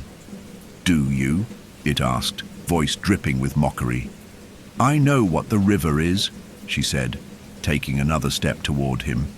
Her legs felt like lead, but the strength in her chest was afire now. She could feel it, glowing, pushing her forward. You feed on the forgotten. You feed on guilt, on pain, on grief. You want me to bury it, to let it consume me, to let it drown me. But I'm not going to let you. The figure's grin stretched wide, an inhuman twist of its lips. You think you can stop it? You think you can break the cycle? I have to try. Her voice was quiet but fierce, holding a finality she hadn't known she could muster. I've carried this weight for too long. I've buried him. I've buried myself. And I'll keep fighting until I find a way to make it right. The figure laughed, a hollow, echoing sound that reverberated through her bones. You can't escape what you are. The river chooses, and it will always have its way with you. Evelyn felt a sharp, sudden pain in her chest, like something was being torn from her. The weight of it, a knot of old memories, a twist of unresolved grief, pulled her forward, and then she saw the river was more than water. It wasn't just a curse, it was a mirror, a reflection of her brokenness, her fractured soul. The moment she had locked Noah away in that attic, she had given the river its power. She had buried him, buried her own guilt, and in doing so, had given it form. It was never just about him, it was her. The river had always been her. Her guilt had birthed the curse. The river wasn't an outside force. It was inside her, feeding off her every regret, every moment of weakness. It would never stop as long as she carried it. But it was not too late. The river, the curse, the house, they only held power over her as long as she let them. "I won't let you have me," Evelyn said, her voice clear, piercing the hum of the water. "I will remember. I will face it." With that, she stepped toward the figure, the thing that had once been Liam, and reached for him, not to fight, but to embrace. "Come then," the figure said, its voice almost affectionate. "But remember, there is no escape. There is no way out." The water at her feet surged. Evelyn closed her eyes, the whispers rising to a deafening roar, and then nothing. Everything went still. The figure of Liam had vanished. The river was silent. The house, once full of living nightmares, stood quiet, and Evelyn realized she was standing in the stillness. The sacrifice had been made. The river's hunger was no more. She had faced the truth. And now it was over. Evelyn woke to a world wrapped in silence. But the silence was not comforting. It was the absence of the river's call, the quiet after the storm. But it rang in her ears like 1,000 voices still echoing. The air around her felt too still, too perfect, as if it were holding its breath, waiting for something, anything, to break the stillness. She sat up, finding herself in a room she hadn't seen before. The walls were bare, the floor covered in dust, the remnants of age scattered. Across the floor like forgotten memories. The house, the estate, seemed empty now, its oppressive presence lifting, but still lingering at the edges of her mind. The door to the room creaked open, and she turned to see Maeve standing in the doorway, her face pale but alive, as if the past hour had never happened. "You're awake," Maeve said, her voice soft, but there was something hollow in it, a fragility that had never been there before. Evelyn's heart stilled as she looked at her. "Maeve, how?" "You're not alone," Maeve replied, her eyes briefly shifting to the side, as though she were looking at something Evelyn couldn't see. "But there's more to it. We've both been part of the ritual all along." Evelyn shook her head, confusion clouding her thoughts. "What do you mean?" Maeve stepped into the room, closing the door softly behind her. "The river," she began, her voice trembling. "It didn't just want you to remember. It wanted you to understand. It needed you to be ready to fulfill the last part of the curse." Evelyn felt her breath catch in her throat. "What are you talking about?" Maeve reached for the small table by the window, her fingers brushing against an old journal. She opened it carefully, turning the pages as if they were fragile, and then handed it to Evelyn. This was written by the first Lacey. The ritual wasn't just a sacrifice to the river. It was a binding. The river, the house. It needed someone to complete it. Evelyn skimmed the pages, her hands trembling as she absorbed the words. "Complete what?" "The cycle," Maeve said, taking a step back, her eyes hardening. "The ritual wasn't a one-time thing. It has to be renewed. It's the final part of the curse, the final offering." Evelyn felt her stomach twist. "You mean—" "The last sacrifice," Maeve interrupted. "You, us, we were both part of the same bloodline, the same lineage, bound to the river's curse." Evelyn's world shifted. The weight of the realization came crashing down on her. "I don't understand. Why me? Why now?" Maeve's expression softened, but there was something resigned in her eyes. "Because you were always meant to end it. The curse needed you to complete it. But to break it, you had to become part of it. You needed to carry the weight of the house, the weight of the river, until it no longer had power over you." Evelyn took a step back, her mind swirling. The river had always been there, a presence at the edges of her life, lurking just out of sight. The curse had always been part of her family, part of her grief. "It doesn't make sense," Evelyn whispered, shaking her head. "I don't want to be part of this. I've suffered enough." "I know," Maeve's voice cracked, "but the cycle doesn't care. It needed you to understand your own guilt, your grief, the water, the river. It feeds off of what we can't let go of. It needs the last sacrifice. Evelyn closed her eyes, the weight of the words pressing against her like a stone in her chest. The last sacrifice. Her brother, her grief, her guilt. The river hadn't just taken him, it had waited for her to surrender, to remember, to be the one who completed the cycle. The room seemed to bend around her, the walls rippling like water, as if the house itself were alive, twisting with the weight of the ritual.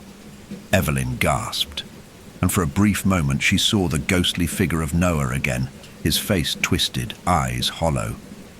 You were always meant to return to the river.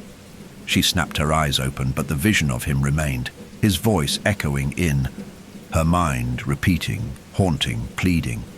Suddenly Maeve was beside her, her face filled with urgency. You have to choose, Evelyn. If you don't, the river will take both of us. Evelyn looked at the journal again, her heart racing.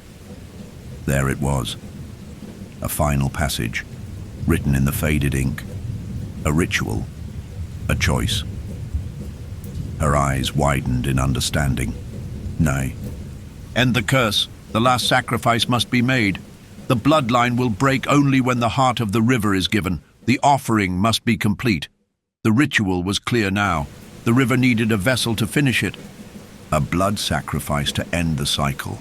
But the one who completed the ritual would be bound to the river forever. Maeve, Evelyn whispered, her voice trembling. We're the offering. Maeve nodded, her face pale. We've always been. The room darkened again. The river's pull was stronger now, filling the space like an invisible tide. Evelyn could feel it, the hum beneath her skin, the weight of the house, the ache in her bones. It was all coming to an end, and then the choice came. She could give herself to the river, end the curse, and set everything free. Or she could fight. But to fight would mean unraveling everything she had ever known. The ritual's heart pulsed with the echo of the past, and the final sacrifice began. The river was calling louder now, the pulse of it shaking the air around her, vibrating through the very walls of the house. Evelyn stood at the center of the room, the weight of the ritual settling heavily over her.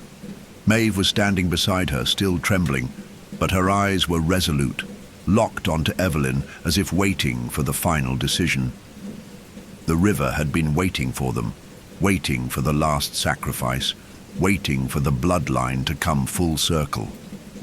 For generations, the Lacys had fed it with children, with souls, with forgotten memories, and now it was her turn. She could end the curse, she could end everything, but the price was beyond anything she had ever imagined. Evelyn's hands shook as she gripped the locket tighter, its cold metal burning her skin. Noah's face flashed before her eyes, his hollow gaze accusing her, reminding her of everything she had done wrong, every moment of guilt that had haunted her since that fateful day. She had locked him away. She had abandoned him. And now, the river wanted her to pay for it. I don't know what to do, she whispered, her voice barely audible.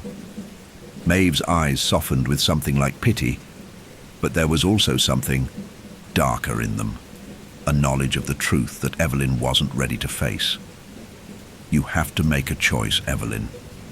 The river can only be broken by the sacrifice, but that sacrifice must be complete.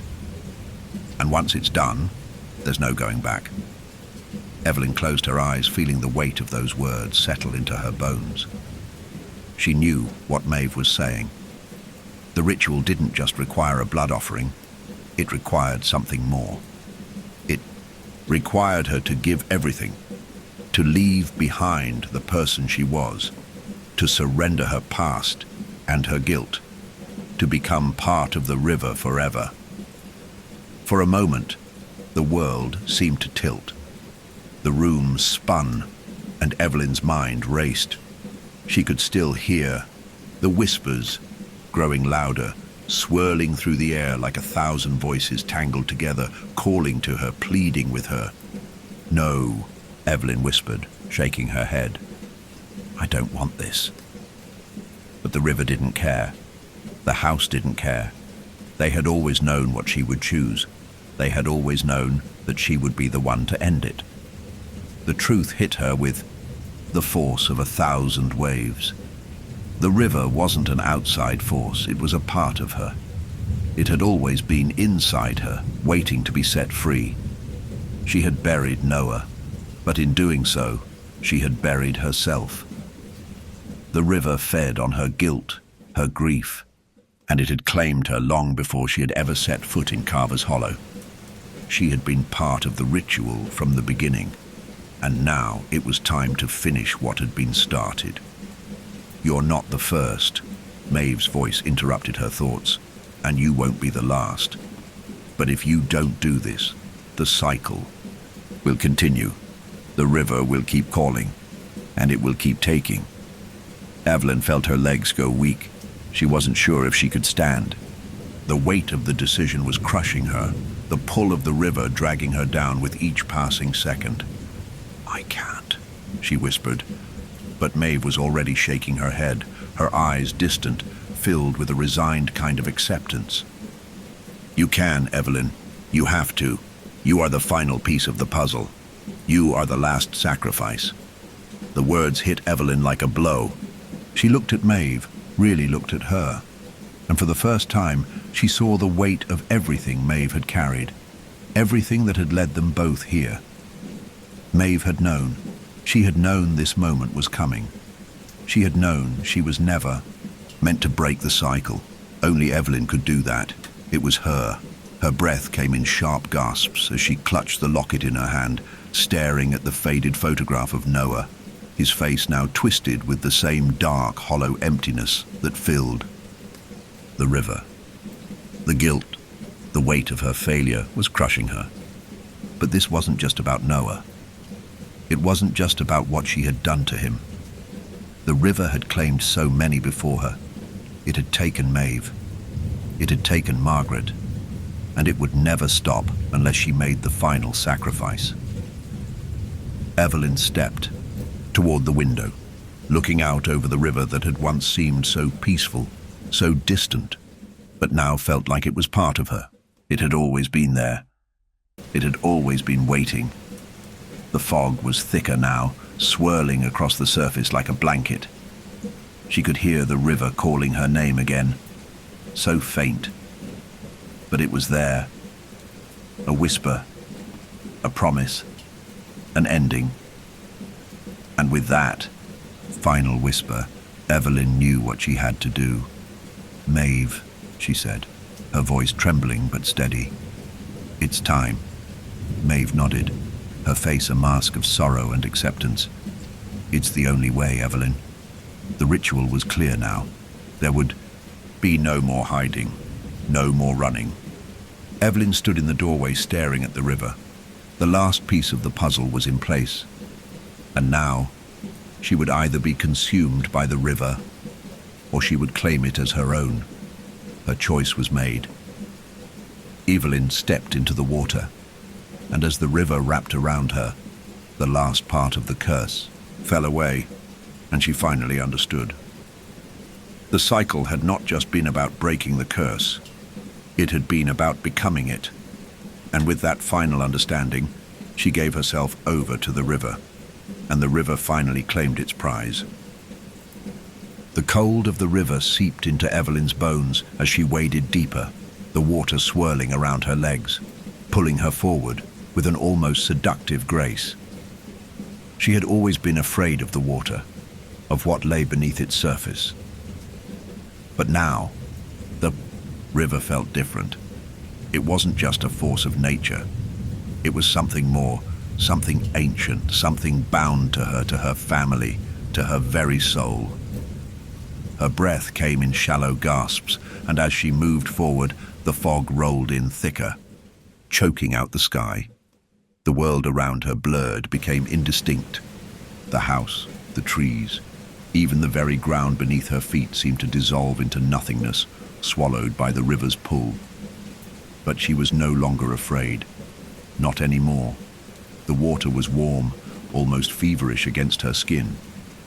She let the current take her, stepping deeper until it reached her waist, then her chest, until she felt the water rise to her neck. The weight of the river pressed down on her, but instead of pulling her under, it seemed to hold her. It wrapped around her like an embrace, suffocating but soothing. Evelyn closed her eyes and allowed herself to sink. The moment she let go, she felt it. The truth. It wasn't the river that had been feeding on her grief. It had been her grief feeding the river. She had always thought the river had taken Noah from her, that it had claimed him, that she was powerless in the face of its force, but that was a lie. The river had only waited for her guilt, her brokenness, her need for closure. It was the river of memory, of regret. It needed her to release it, and she had. The moment she sank into the water, the river stopped pulling her. The darkness that had once threatened to drown her receded, and the current stilled. For the first time in years, Evelyn felt weightless. The guilt that had lived in her for so long, festering inside like a wound, seemed to evaporate into the mist that hung over the water. The voices, Noah's, Margaret's, the others who had drowned, they were silent. The house was silent. The curse was silent. Evelyn opened her eyes. She was no longer in the river. She stood in the center of an open field, the land stretching out before her in the soft glow of twilight. The sky was clear, the air crisp, the scent of pine and earth mixing with the faint smell of water. She felt grounded, whole, as though she had never left. And then she saw him. Noah, but not as she had last seen him, his face twisted in accusation, hollow-eyed and drowned. No, this was the Noah she remembered, the young boy she had loved. The smile on his face was genuine, and for the first time, there was no grief, no guilt weighing down his expression. He looked at her, his eyes full of warmth. "You came back," he said, his voice soft but clear. Evelyn's heart clenched in her chest. "I'm sorry," she whispered, stepping toward him. "I'm so sorry." Noah shook his head, his smile widening. "You don't need to apologize anymore. You did what you needed to do. You found your way back." She reached out to touch him, but as her fingers brushed against his skin, he began to fade, his form dissolving into the twilight, like mist vanishing in the morning sun. Evelyn's breath caught in her throat, and she called out to him, but his figure was already gone, swallowed by the light. But it wasn't gone forever. The field around her began to shift, the scenery changing, folding back into the world she knew. She was standing once more at the edge of the river, the house looming behind her. But this time it felt different. The weight of the house, the oppressive presence it had held over her for so long, was gone. The air was lighter. The fog that had once suffocated her now swirled in gentle, forgiving currents, the air crisp and clean. Maeve appeared then, stepping from the fog like a shadow-given form. She wasn't the same Maeve Evelyn had seen before. Her features were soft now, her eyes bright with peace. "You did it," Maeve said, her voice full of quiet pride. "You broke the cycle." Evelyn looked around, her chest still heavy with the knowledge of what she had done, but there was no regret now, only relief. "I gave myself to the river," she whispered, as if saying it aloud made the truth even clearer. "I gave it everything." Maeve nodded slowly, her eyes not pitying, but understanding. "You faced it. The river, the house, they needed you to finally let go. But now, Evelyn, you're free." The words sank deep into her bones. She was free, no longer bound by the past, no longer weighed down by the guilt of the lives she couldn't save. The curse was broken. The river had claimed its final sacrifice, and in doing so, it had released her. A strange peace settled in her chest as she looked out at the river, its surface still now, the once constant current now calm and tranquil. It had become a reflection of the world around her, clear, still, unbroken. She turned to Maeve, who had already started walking toward the house, her steps light. Evelyn followed, her body no longer weighed down, her heart finally light. They reached the door to the house and Maeve opened it, stepping inside first. Evelyn hesitated, her fingers brushing the worn handle. But as she stepped across the threshold, she felt no fear, no hesitation. This house, this place that had been filled with echoes of grief and sorrow, was now a home for her to rebuild. It was not her prison anymore, and in the distance she saw it. Noah, standing in the field beyond the river, watching her with that same smile. Not accusing, not angry, just waiting. Her journey was over. The cycle had broken, and she was free. Evelyn stood at the edge of the river, her heart beating in time with the stillness that surrounded her. The air was thick with peace, a peace that felt fragile, like glass ready to shatter. She had faced the river. She had given the sacrifice. She had ended the curse. Or so she thought. But something was wrong. The land was too quiet. The distant whispers that had once filled the air were gone, yes, but in their place, an oppressive silence hung like a thick fog. The river, once a dark and tumultuous force, now lay still, its surface like glass, unmoving, unyielding. The fog that had always clung to the edges of Carver's Hollow had lifted, but the absence of it left something unsettling in its wake. She felt the weight of it, the weight of something else lurking beneath the surface of this calm, waiting to rise. Maeve's words echoed in her mind. The river can't be broken, not fully. It's tied to us, to you. It's waiting, always. Evelyn turned back toward the house. The once foreboding mansion now seemed like a strange, distant relic of her past, its windows empty eyes watching her with no judgment. She was free, or so she thought. She had given everything to end the cycle, hadn't she? Maeve, Evelyn whispered, but there was no reply. Maeve had vanished in the fog, walking back into the house as if she were a part of it now. A part of the very ritual Evelyn had tried to escape. But where was Maeve now? Where was the peace she had promised? A low hum vibrated through the earth. Beneath her feet, Evelyn froze. The sound was subtle at first, like the deep rumble of distant thunder, but as it grew, it became clear.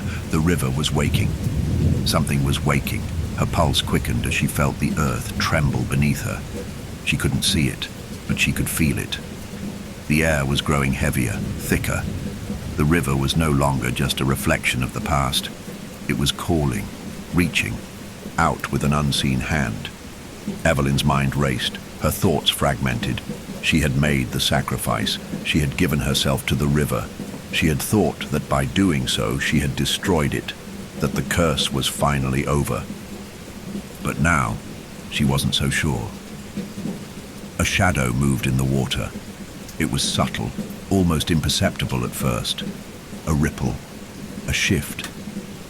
The surface of the river trembled, and then it began to reform.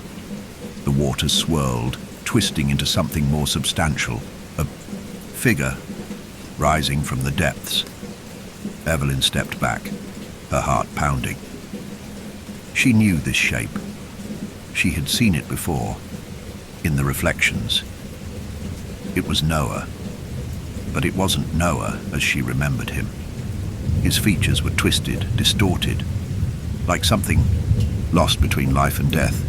His eyes were black, endless, and his mouth opened in a silent scream that carried across the water like a distant echo. "You didn't break it, Evelyn." The voice was his, but it was deeper now, more primal. It vibrated through her chest, setting her teeth on edge. "You thought you could end the cycle, but the river is part of you. It's in your blood. No, Evelyn breathed, stepping back again, shaking her head. I gave everything. I faced it. I faced the truth. But the water shifted again, its surface rippling violently now, as if reacting to her words. The form of Noah, or what used to be Noah, moved toward her. His body seemed to float, suspended above the water, his eyes locked onto hers with an intensity that chilled her to the bone. You didn't face the truth, Evelyn. The voice rumbled, louder now, filled with anger and despair. You only learned part of it. You learned how to sacrifice. But you didn't learn why. Evelyn's breath caught in her throat. Why? What more could she possibly have done? She had given everything, her memories, her grief, her guilt. She had offered herself to the river. Was it never enough? The figure of Noah, of whatever had become of him, reached toward her, his fingers stretching impossibly long, like roots reaching through the water. You wanted to be free. But freedom is just another lie the river lets you believe. It will never let go. Evelyn stumbled back, her legs shaking, her mind racing. The river wasn't just a curse, it was a prison. The house, the town, the memories, they were all tied to it, anchored in the same dark power.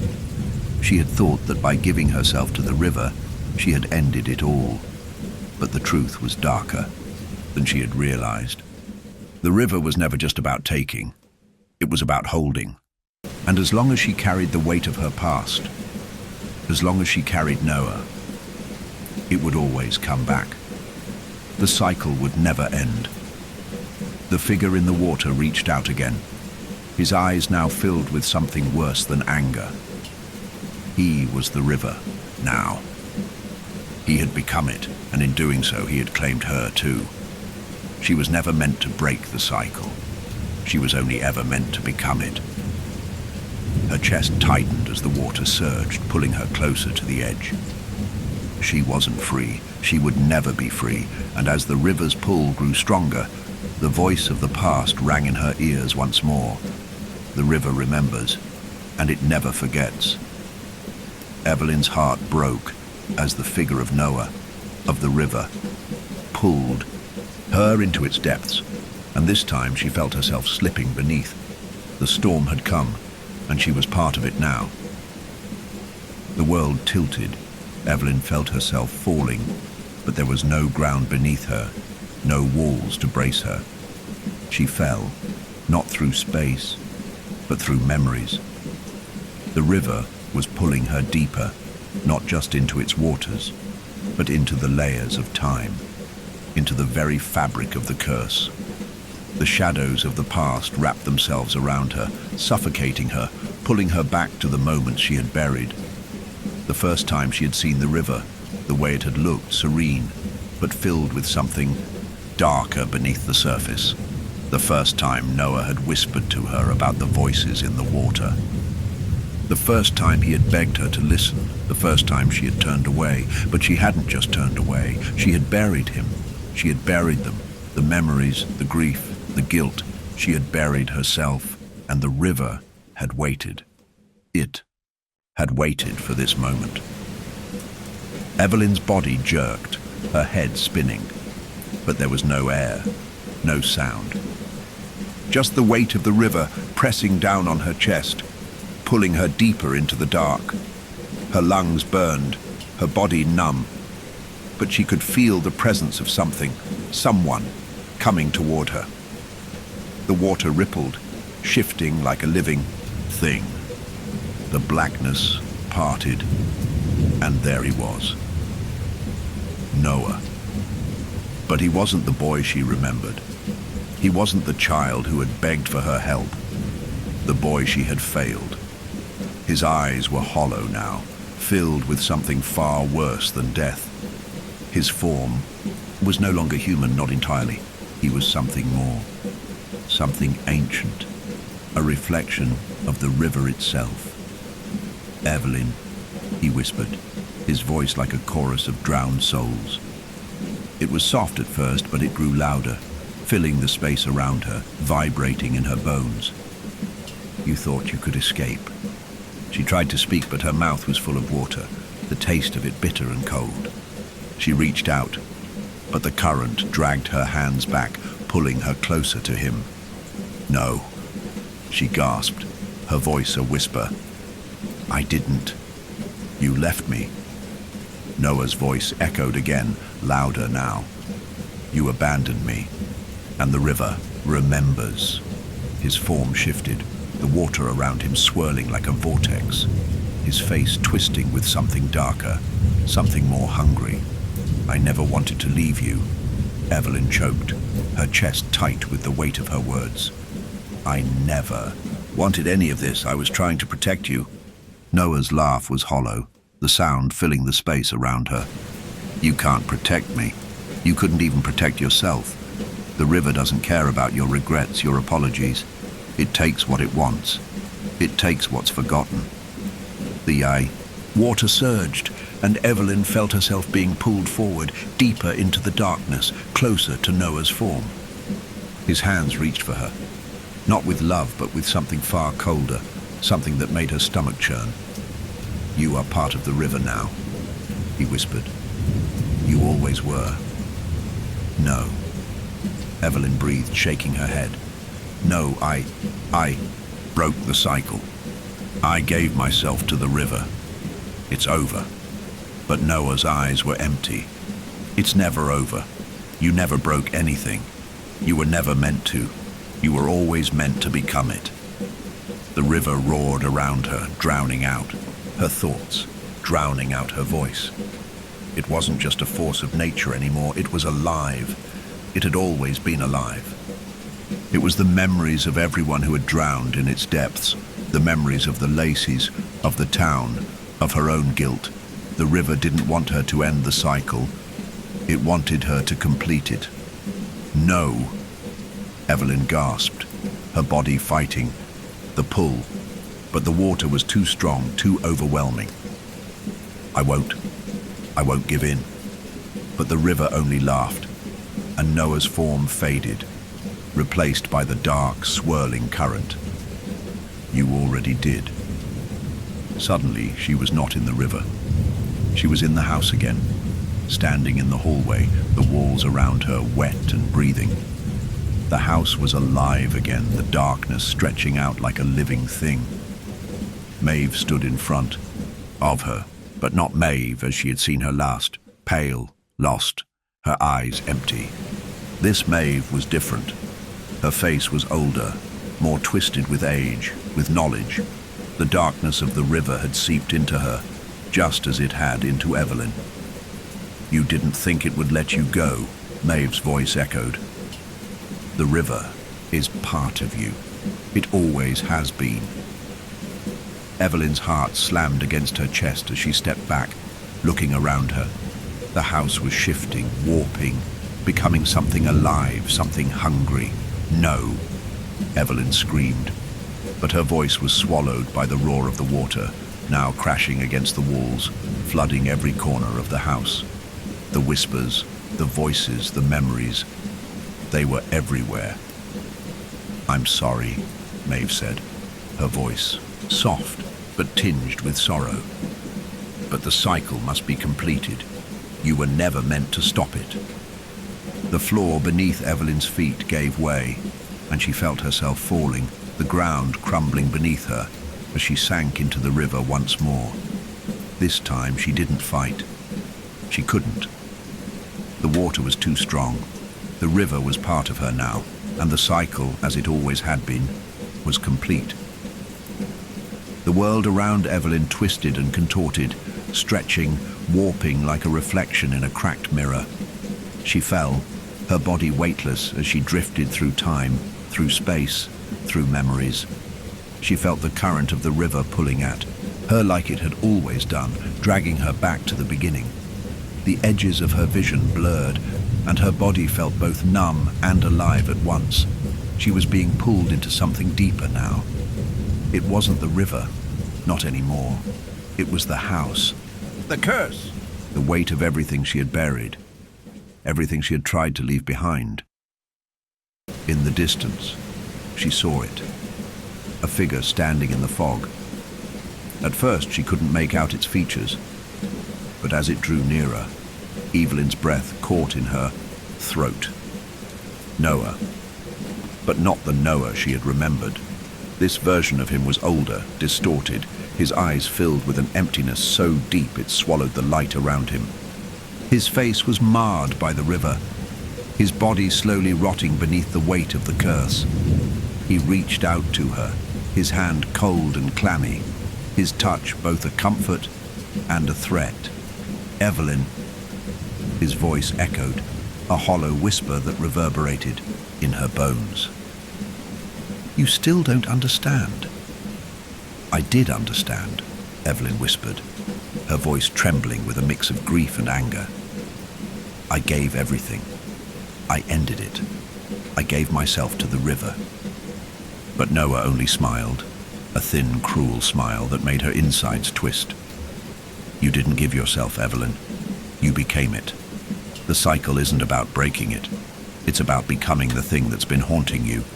It's about remembering, always remembering. Evelyn shook her head, stepping back, her heart pounding with dread.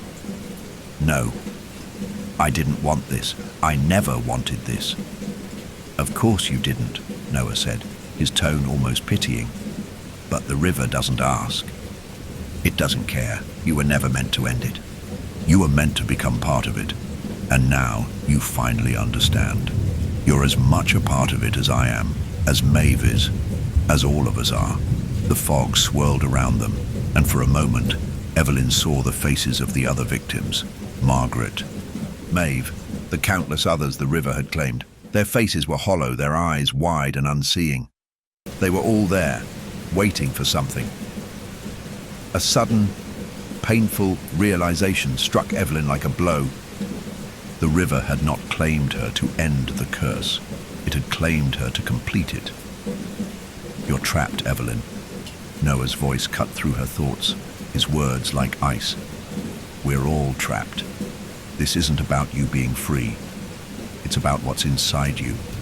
It's always been inside you. The river doesn't just take lives. It takes what's broken. She felt the weight of his words sink into her chest, suffocating her. It wasn't just guilt. It wasn't just grief. The river had been feeding off her memory, her flaw, her inability to forgive herself. No. Evelyn gasped, clutching her head. I didn't want this. I didn't want any of this. Noah stepped closer, and the space between them seemed to grow smaller, suffocating her. He placed a cold hand on her shoulder, and for a moment, Evelyn thought she would crumble under the pressure of his touch. Evelyn, you can't undo what you've done. You can't undo who you are. You are the river. You are the curse. And now you know what it feels like to remember everything, to be haunted by what you've lost. The ground beneath her began to tremble. The house, the walls, the very foundation began to shift and groan, its timber creaking as if waking from a long slumber. The river outside had risen, its waters creeping into the room, flooding the edges of her vision. It was happening again. The house was becoming part of the river. She was becoming part of the river. No! Evelyn screamed, pushing Noah away, but his form remained, hovering before her, watching her with those hollow eyes. You can scream, he said, his voice full of cold finality, but it won't stop it. The cycle won't stop. The river is inside you. It always has been. Evelyn felt a sharp pain in her chest, a twisting knot of grief and guilt that threatened to tear her apart. She remembered it all now, the moment Noah had been taken, the helplessness, the rage, the sorrow. She had blamed herself, and the river had fed on it, fed on every tear, every regret, every broken piece of her soul. Let me go, Evelyn cried, her voice raw. I can't do this anymore, please. But Noah's face only grew colder, more distant, as the water began to rise, surrounding her, pulling her into its depths. And then, as though a final door had opened, the truth was laid bare. She had always been a part of the curse, not because of her grief or her guilt, but because she had never truly let go. She had never faced the truth, had never forgiven herself. The river had only taken what she had never been able to give up, the weight of her own soul. Noah reached out, his fingers now like claws, his form dissolving into the swirling water. Evelyn. She took one last, shuddering breath as the water pulled her deeper, and as she sank, the final truth washed over her. The river was not a place. It was a state, and she would always be its child. Evelyn's body was weightless as the water wrapped around her, dragging her deeper into the abyss. But this time there was no fear, there was no struggle. The river no longer felt like an enemy. It felt like a part of her, an extension of herself that she had denied for so long, a shadow of her own grief that had festered and grown until it had consumed everything in its path. The darkness pressed in, but there was a strange calmness to it now. The weight of her guilt, her failure, the fear that had clouded her every waking moment, all seemed to fade. She didn't know if it was the river's power, or if it was the final release, the acceptance that allowed the pain to drift away. But in that moment, Evelyn understood. The river had never been the curse. It had never been the enemy. The curse had always been within her. The river had only mirrored her flaws, her brokenness. It had only fed on what she couldn't bear to face. But now, the river was still. For the first time, she felt still too. The world around her darkened, and she could feel the pulse of the water, soft and rhythmic. She could hear it, Noah's voice. But it wasn't the same voice that had tormented her. It was softer, not full of anger or accusation, but understanding. Evelyn, the voice whispered, like a soft current brushing against her skin. You've always been here. She closed her eyes, her heart beating in time with the pulse of the water. I'm sorry, she whispered, the words escaping her lips like a prayer she had never known to say. I didn't know. I didn't understand. The current swirled gently around her, but it wasn't threatening. It was welcoming. The river, once something to fear, was now her reckoning. The place she would finally face everything she had buried. The memory of Noah, the child she had abandoned, the brother she had failed, rose up again, but this time it wasn't filled with guilt. It was filled with release. Don't be sorry, Noah's voice said, clearer now, more direct. You needed to remember. You needed to face what you buried. The world around her shifted, the water rising and falling like a tide, gentle but insistent. And as she stood there, suspended in the river's depths, she felt the water around her shimmer. The river was changing, shifting, as if it were taking on a new form, a new purpose. The blackness that had once been all-consuming began to dissolve. Instead of drowning her, the water was now lifting her. She could see light, dim but unmistakable, piercing through the surface. The river was no longer pulling her under. It was releasing her. You've been part of this all along, Noah's voice whispered. But now, you don't need to carry it anymore. And as the light grew brighter, something inside Evelyn snapped. The guilt that had anchored her, the memories that had weighted her down, dissolved. She wasn't just letting go. She was remembering, truly remembering. The river had carried her through her past, but it was no longer a prison. The water, the current, had become a release. The weight of her mistakes, her grief, her failure, had all been washed away in the river's depths. Evelyn felt the last of her fear slip away as she floated upward toward the light. The surface of the water parted, and for the first time, the world felt full of air, full of possibility. And then she broke through. The air was sharp and cold as it filled her lungs. She gasped, her chest heaving, but this time, the sensation wasn't painful. It was cleansing. Life. She stood, unsteady at first, but then firm as she looked around. The land before her was different. The fog had lifted completely. The house was no longer looming behind her. It was gone, absorbed by the river's final pull. What remained was a wide open space, filled with light and a strange warmth she hadn't felt in years. The river, the house, the curse, they were all gone. And in their place was freedom. Evelyn's knees buckled, and she sank to the ground, her hands pressed to the soft earth, the sensation of grass beneath her fingertips grounding her in reality. She was alive, and for the first time, she could breathe. Behind her, the river still flowed, but it was no longer the same. It was calm now, its waters gentle, as if they had never been the harbinger of doom. It was simply water, still and silent, a mirror of the sky above. The current no longer called to her. It no longer had a claim. Evelyn closed her eyes and smiled. The cycle had ended, and she had made the choice to end it. No more guilt, no more sorrow, no more shadows. She was free. And as the first light of dawn broke across the sky, Evelyn knew it wasn't just the end of the curse. It was the beginning of a new life, and she was ready. The light was blinding. Evelyn shielded her eyes as the dawn broke across the horizon, its warmth sweeping over her like a blanket, yet it didn't feel like a rebirth. No, this was something else. The air was still, suffused with the weight of silence that had not existed before.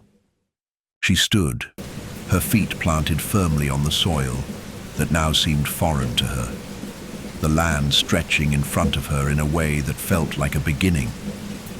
But something was missing. For the first time, she felt the absence of the river, but also the absence of the house, its oppressive presence no longer looming in the distance. The curse had broken, but there was no satisfaction, no sense of victory. It was all too quiet. The land was new, yes, but empty. As she stepped forward, she felt something pulling at the edges of her mind, a tugging sensation that made her hesitate. The past, though distant now, was still there, just out of reach, but still influencing her every step. It felt like it was calling her back, as if, somehow, it had never truly been erased. Her eyes flicked to the horizon, and for the first time, she saw it. The mirror. It was standing by the edge of the field, just beyond the reach of the rising sun, reflecting the light like a shard of something broken. The mirror had not been there before. Her pulse quickened as she walked toward it, drawn as if it held all the answers. She didn't understand why she felt compelled to approach it, but as she got closer, it felt almost familiar. It felt like home. When she finally stood before it, she took a deep breath and stared at her reflection. But it wasn't just her face that stared back. It was Noah, but younger, as she remembered him. His face was unmarked by the grief that had scarred it, unmarked by the water that had swallowed him. He was alive again. He smiled at her, not with anger or accusation, but with a tenderness she hadn't seen in years. "You've made it," he said softly, his voice like a memory she could touch. "You've come far." Evelyn stepped forward, almost afraid to touch the glass, as if doing so would break the moment. "Noah," she whispered, her voice trembling. "Is it really you?" The reflection nodded slowly, the smile never leaving his face. "It's me," he said, "but it's not the same anymore. You've changed." "Changed?" Evelyn echoed, confusion filling her chest. "But how? I gave everything." I ended the curse. You did. The reflection of Noah took a step closer in the mirror, his expression softening. But the curse was never just the river, Evelyn. It was the cycle. And cycles don't just end. They transform. You didn't stop it. You became part of it. And that's what saved you. Evelyn's hands clenched at her sides as she struggled to understand. But why? Why would it be like this? Why does it feel like there's more to do? Noah's smile faltered, a shadow crossing his face. The river remembers. It doesn't just take, it repeats. It has to make sure it's complete. Evelyn's breath caught in her throat. She realized what he was saying. The cycle. This never-ending pull of grief and guilt, this twisted ritual, wasn't over. I thought it was finished, she whispered, stepping away from the mirror. I thought I had ended it. You did. Noah's reflection spoke, again, this time with a finality that sent chills through her. But now you're at the end. Evelyn's heart sank. The silence that had surrounded her for so long was now filling her ears, suffocating her. The mirror in front of her wasn't just showing Noah. It was showing her choices she had never truly made, not in the way she thought. The sacrifice, the guilt, the burden of her memories, everything had led her here. And now she understood. She wasn't being given peace. She was being given a choice, again, to return, to forget, or to break the mirror, to break the cycle entirely. The land around her trembled, as though the very earth itself was waiting, watching, weighing the cost of this decision. And yet she could feel the weight of the mirror's gaze, its cold reflection, staring back at her with an accusing truth. Evelyn closed her eyes, letting the stillness of the air settle inside her. She could step away. She could turn her back and live a life free from the river's reach, the house's grip. But would she ever truly be free? Was it possible to sever the connection to the river entirely? To untangle herself from the web of grief and guilt that had always defined her? Or she could face the truth one last time. She could face the mirror and embrace it. To remember, to finally accept every part of the curse, the river, the house, the choices she had made, and by doing so, erase the weight of the past entirely. This was the final test. The mirror reflected the truth. Evelyn could never fully escape her past. She had to either confront it or be consumed by it. The silence stretched out before her, thick with the weight of the choice. There was no guidance, no right answer, only the mirror.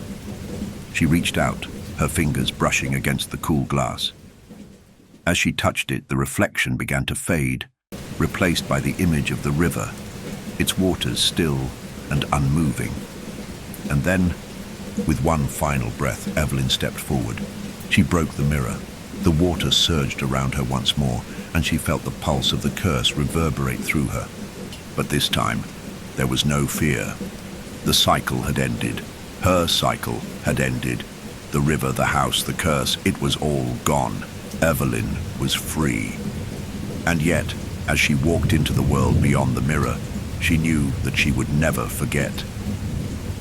The sky was heavy with the weight of dawn as Evelyn walked away from the shattered mirror, her steps slow but sure, her heart steady despite the echoes of the past that still clung to her. The land around her was changing. The ground beneath her feet felt solid, yet there was an unfamiliar lightness in the air, as if the world had exhaled and was now holding its breath. She had broken the cycle. She had faced the river, the curse, the house. And now there was nothing. No more shadows, no more whispers. The stillness was all-encompassing. But as she walked, she couldn't shake the feeling that something was still watching. Not in a threatening way, but in a way that made her feel as though she had left something unfinished behind, as if the very ground underfoot was remembering her steps. Evelyn paused. She wasn't alone. Turning back, She saw the figure standing at the edge of the field, Noah. But this time he wasn't a spectre twisted by guilt. He wasn't an accusation or a memory. He was whole, and for the first time, his face was filled with understanding, with warmth. There was no more sorrow in his eyes, no more judgment.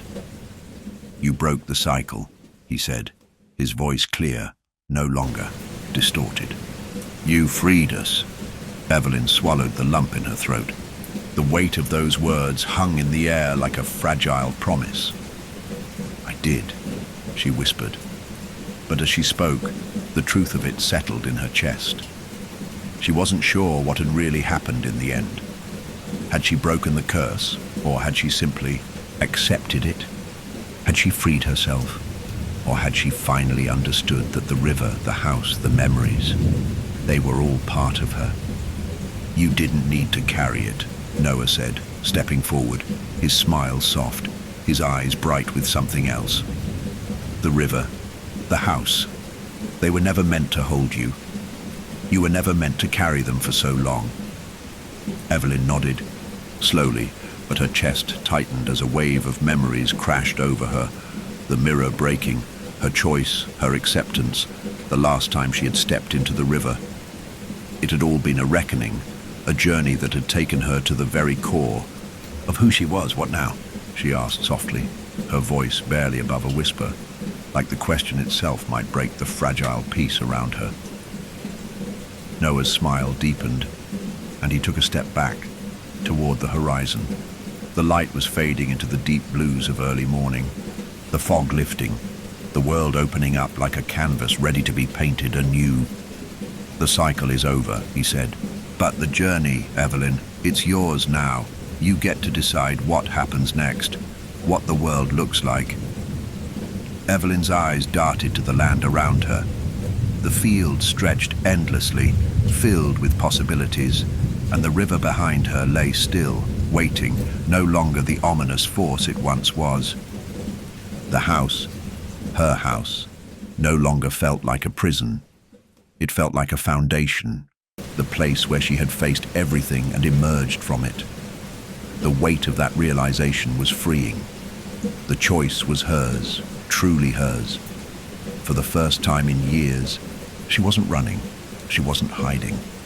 She was standing still, listening to the world, to the gentle hum of possibility that filled the space around her.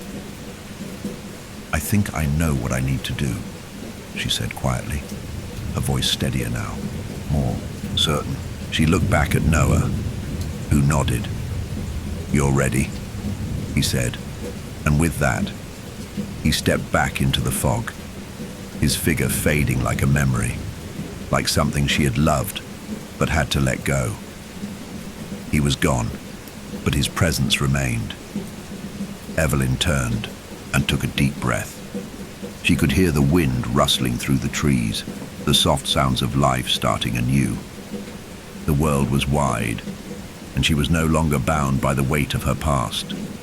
The river, the curse, the house, they were no longer what defined her. She had chosen to define herself. Her fingers traced the lines of the earth beneath her feet. The ground was solid, real, and it was hers to walk on. The air was fresh, and for the first time Evelyn felt it, true freedom. The sun broke through the clouds, casting its light over the field. There was no need to look back now. There was no need to fear the river, or the house, or the ghosts of her past. She would walk forward. With each step, the world would change, and she would change with it. The last thing Evelyn heard before she left the field was the faintest whisper. It wasn't the river. It wasn't the house. It was just her, breathing in the quiet, steady rhythm of the world she was beginning to create, and she was free.